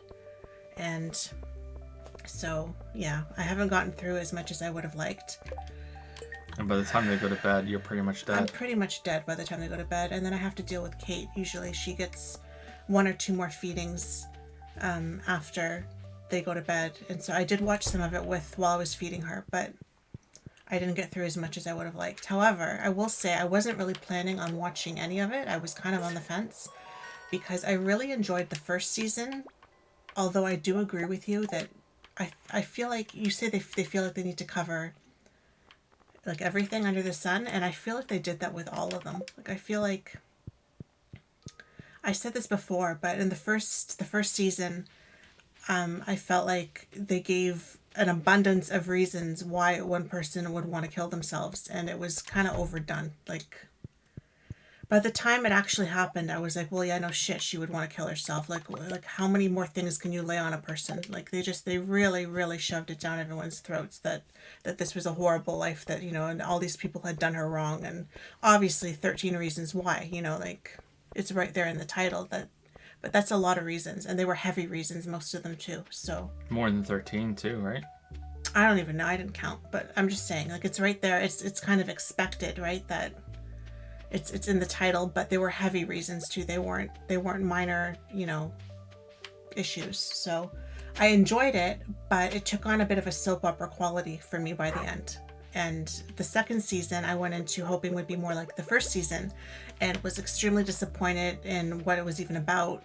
And by the end of it, I was pretty pissed because they built and built and built to this ending, and following Tyler's storyline, so you know what I'm talking about.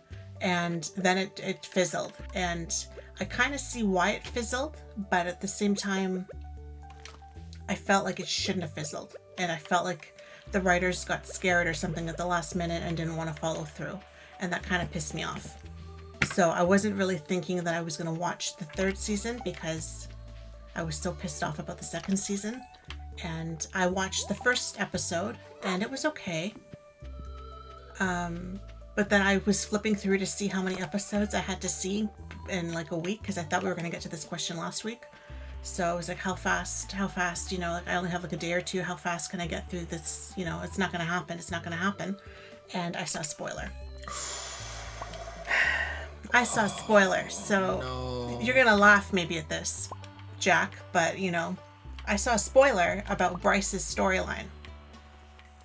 And I actually kind of like Bryce's character, so even though I'm not supposed to, but I do kind of like his character.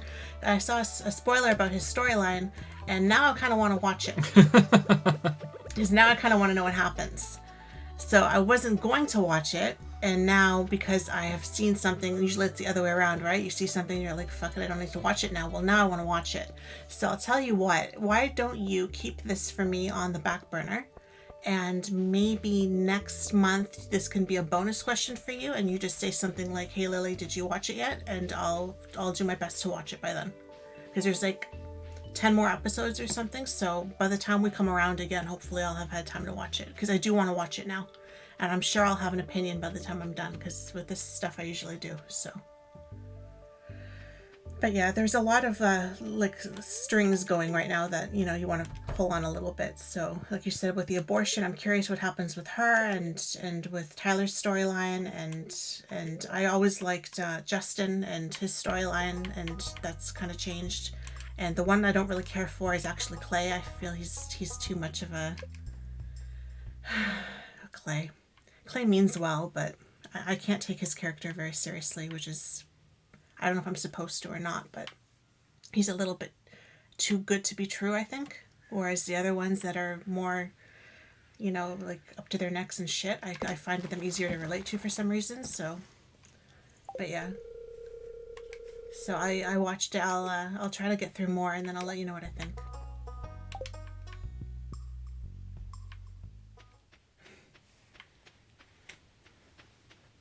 Are you gonna finish watching that story about the shark in the bath? Maybe. Maybe. You need to see what happens next, I have to right? see what happens next, because there's so many ways that could go. Yeah, exactly. Like, you don't know what's gonna happen, right? Yeah, I'm really intrigued now. She was kind of creepy though.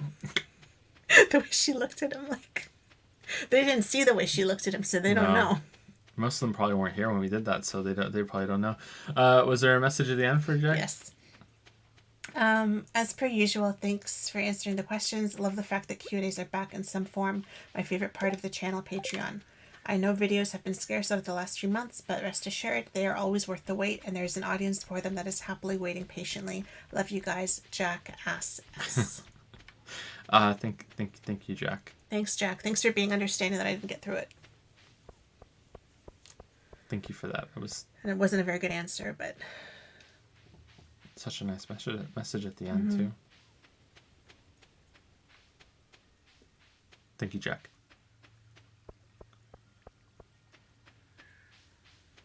The revenge porn aspect of 13 Reasons Why season 1 may be real uncomfortable you're watching. Yeah. I didn't watch it, but I heard enough about it that it made me uncomfortable too. Yeah.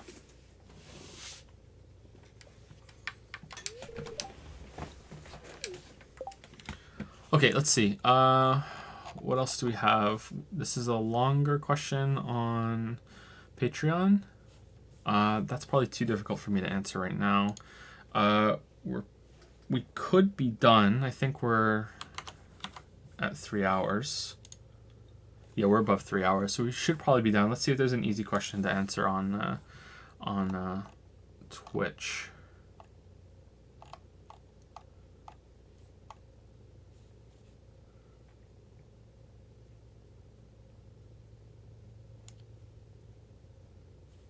That might be a little tough too. Okay, I think we're probably done, guys. I think we're probably done. Are there any questions that were asked repeatedly in chat that we missed before we go? Also, I'm behind on saying thank you to people. Action Cater used 100 bits to say, and with an Imager link.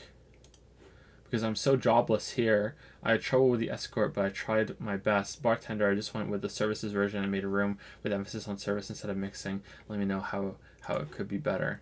Oh, you made like a room for them from what we spoke about earlier. Oh, cool. Escort station, fetishes chest, money table, corkboard, profiles, bartender station, chest, glasses, bar, and there's like tables, drinks, alcohol, fruit. Oh, that's cool. I like that. Nice one. Is Action Caterer still here? That's nice.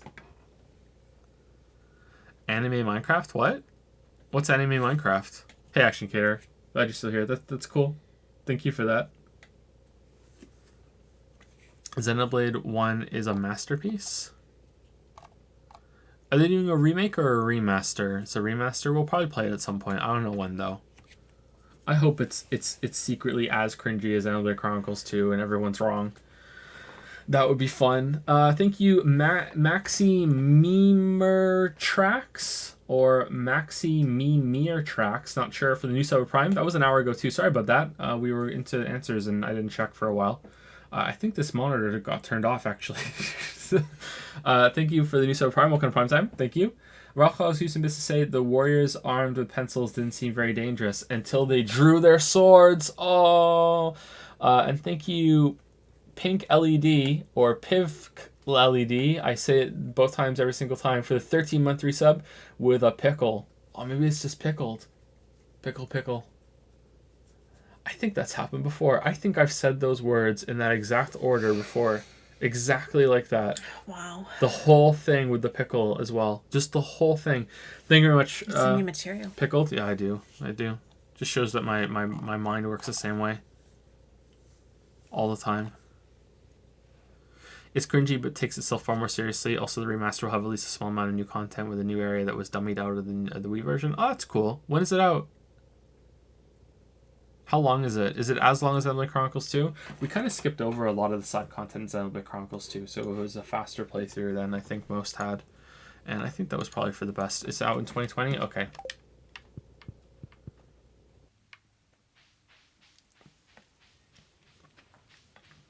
The whole pickle. 70 hours for my first playthrough. Okay, so that's going to take us a little longer then. Probably take us closer to 100. Because streaming makes me a bit slower. Most of the cringe comes after Ricky, but he gets a lot better as the story goes on. Who's the waifu of Xenoblade Chronicles 1? Chat. Quickly. Don't even think about it. Just answer. Have you called yourself Data Pawn outside of streams yet? No. No, that hasn't happened, thankfully. Amelia seems to be the... Amelia. Interesting. Amelia, best girl. Let's look her up. Let's have a look at this thought. No, I don't call him Dadopon. That would be weird. Amelia. Oh, she's got like advanced Princess Leia hair. All right, not what I was expecting at all. I don't think this is the girl for me, chat. Is it Melia? It looks like it's the short for Amelia. It's Melia, like Smelia. That's what we'll call her, just to piss off. Oh, this is lewd. Holy crap! Look at that. All right. It's more like what you'd expect, right? For a waifu. But apparently not.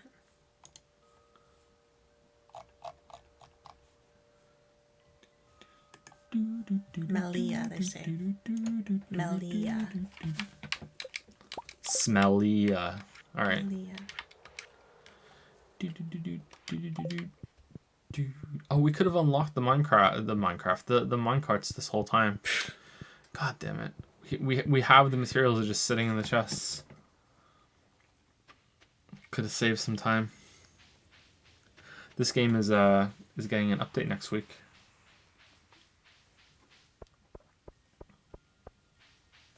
Shout out to when Lily got Finn to say waifu. Waifu. Waifu. I was expecting Minecraft today, by the way. What happened?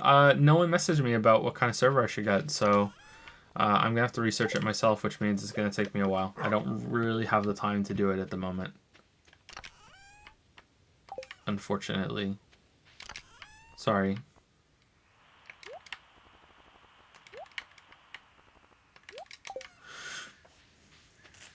It's always Ryan time? What's Ryan time? Or is it Rain? Rain. I don't know. I said Melia wrong, so who knows?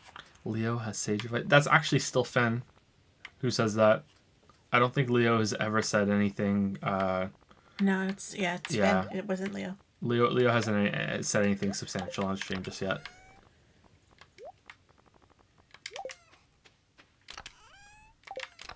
That's okay. We said Finn wouldn't really be on streams, and then he still has been a little bit, so... Yeah, that's fine. I know why you'd think it was Leo.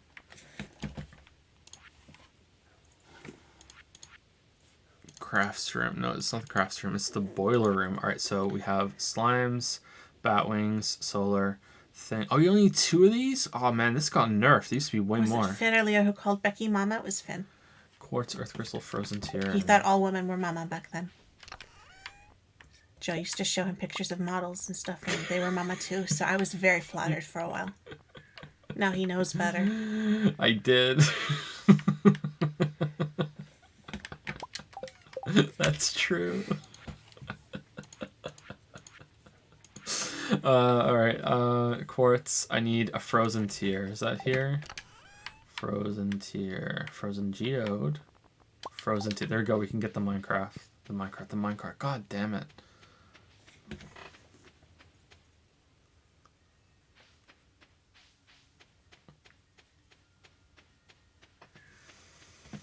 Hey Joe, I don't know how often this gets asked, but are there any mainstream games that people ask about that you won't touch, haven't gotten around to playing? What do you mean? Do you have any examples of something?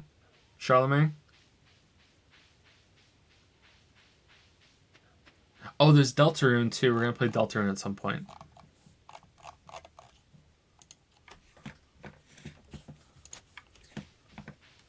Like Disco Elysium and that sort of thing. I don't think there's anything outright that I could ever say no to. And if I ever did, I know that you guys would just vote it next time we do the next game vote. 17 months from now. I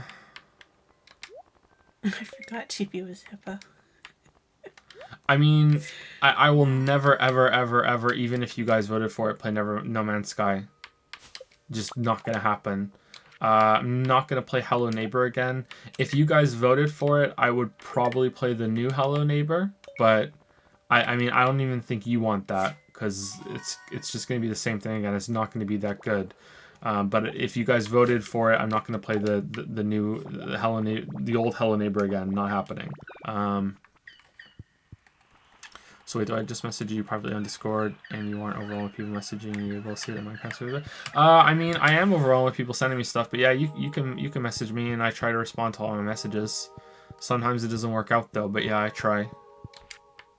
I get a stupid amount of messages.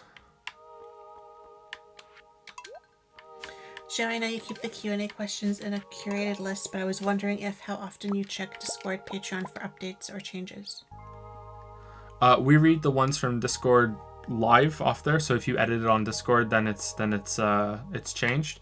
For Patreon, I just updated my question list today for new ones that came in after I did the first set. If you changed your question and we didn't get to it yet, like if you changed it tonight, you probably want to message me on Discord and tell me what that change is, and I will edit it in, because I'm just going by what was on Patreon today. We also haven't... The next person is Justin W. And, okay, Aldara, here you are. Difficulty scaling in games. Alright, did I add this one today? Let's see.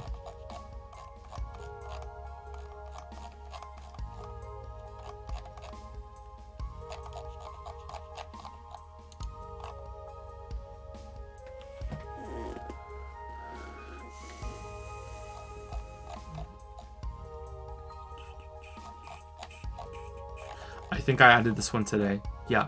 So if you made any edits before, they should be updated. So the next one's on Patreon. Justin W, Aldara, Tiger V, Banjo G, Joseph N, Pet Cat is Soft, Kiefer O, Micah W, Musica, and that's the last ones on the list. And on Discord, there's a few more, but those are lighter questions. If we really focus next week, we might be able to get this done in the next set. What do you think, Lily? Yeah, I think so.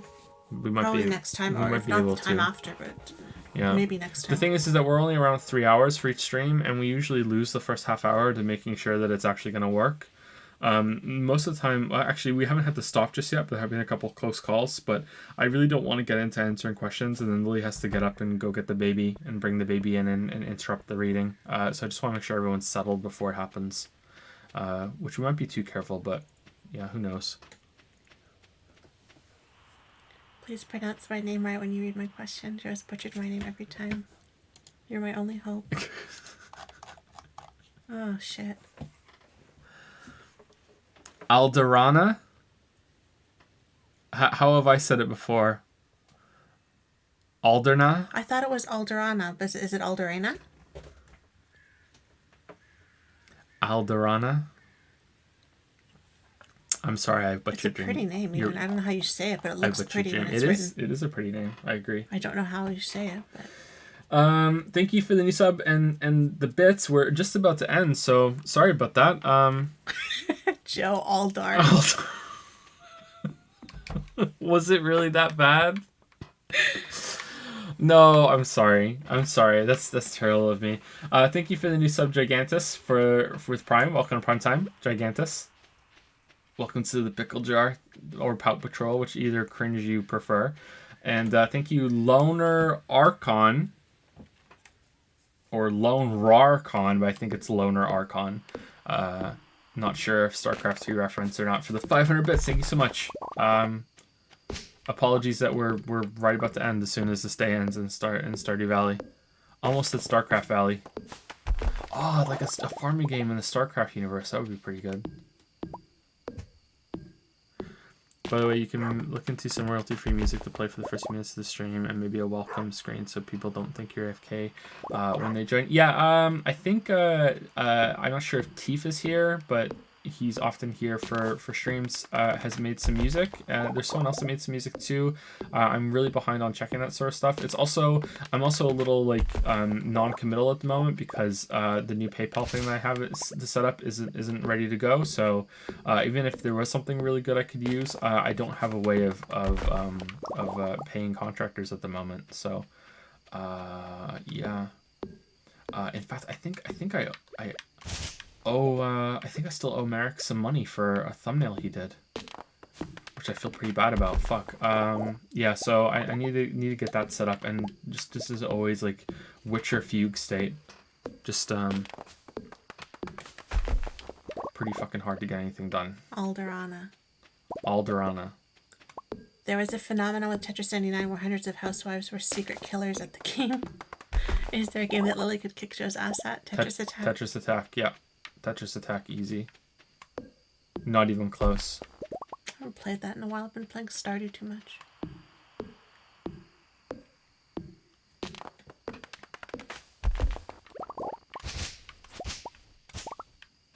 Here, Lily.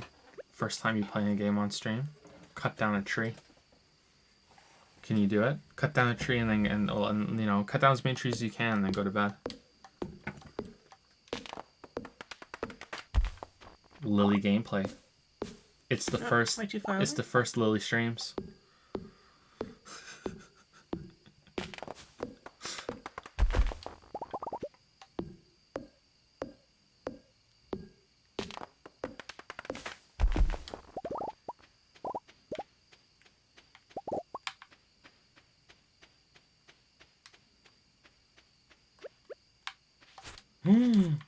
Advanced grass cutting.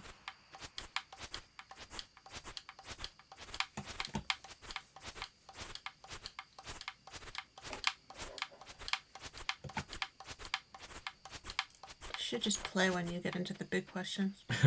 When you keep pausing it all the time. I thought about that, yeah. I thought about just handing it over to you. There you go. First Lily stream gameplay. Oh, you fixed the minecarts. See, it was me all along. Magic. It was magic. Alright, thank you everyone. So next stream will be next week, Friday or Saturday. We'll see how it goes. And after that, we're back on the 26th with Jedi The Fallen Order, which I think will be a fun couple streams. We'll play it for 3 days at least. Maybe we'll finish it. We'll see how it goes. But that's it. Thank you very much, everybody. You want to say it? Claw fist. 10 out of 10. See you guys later. Bye.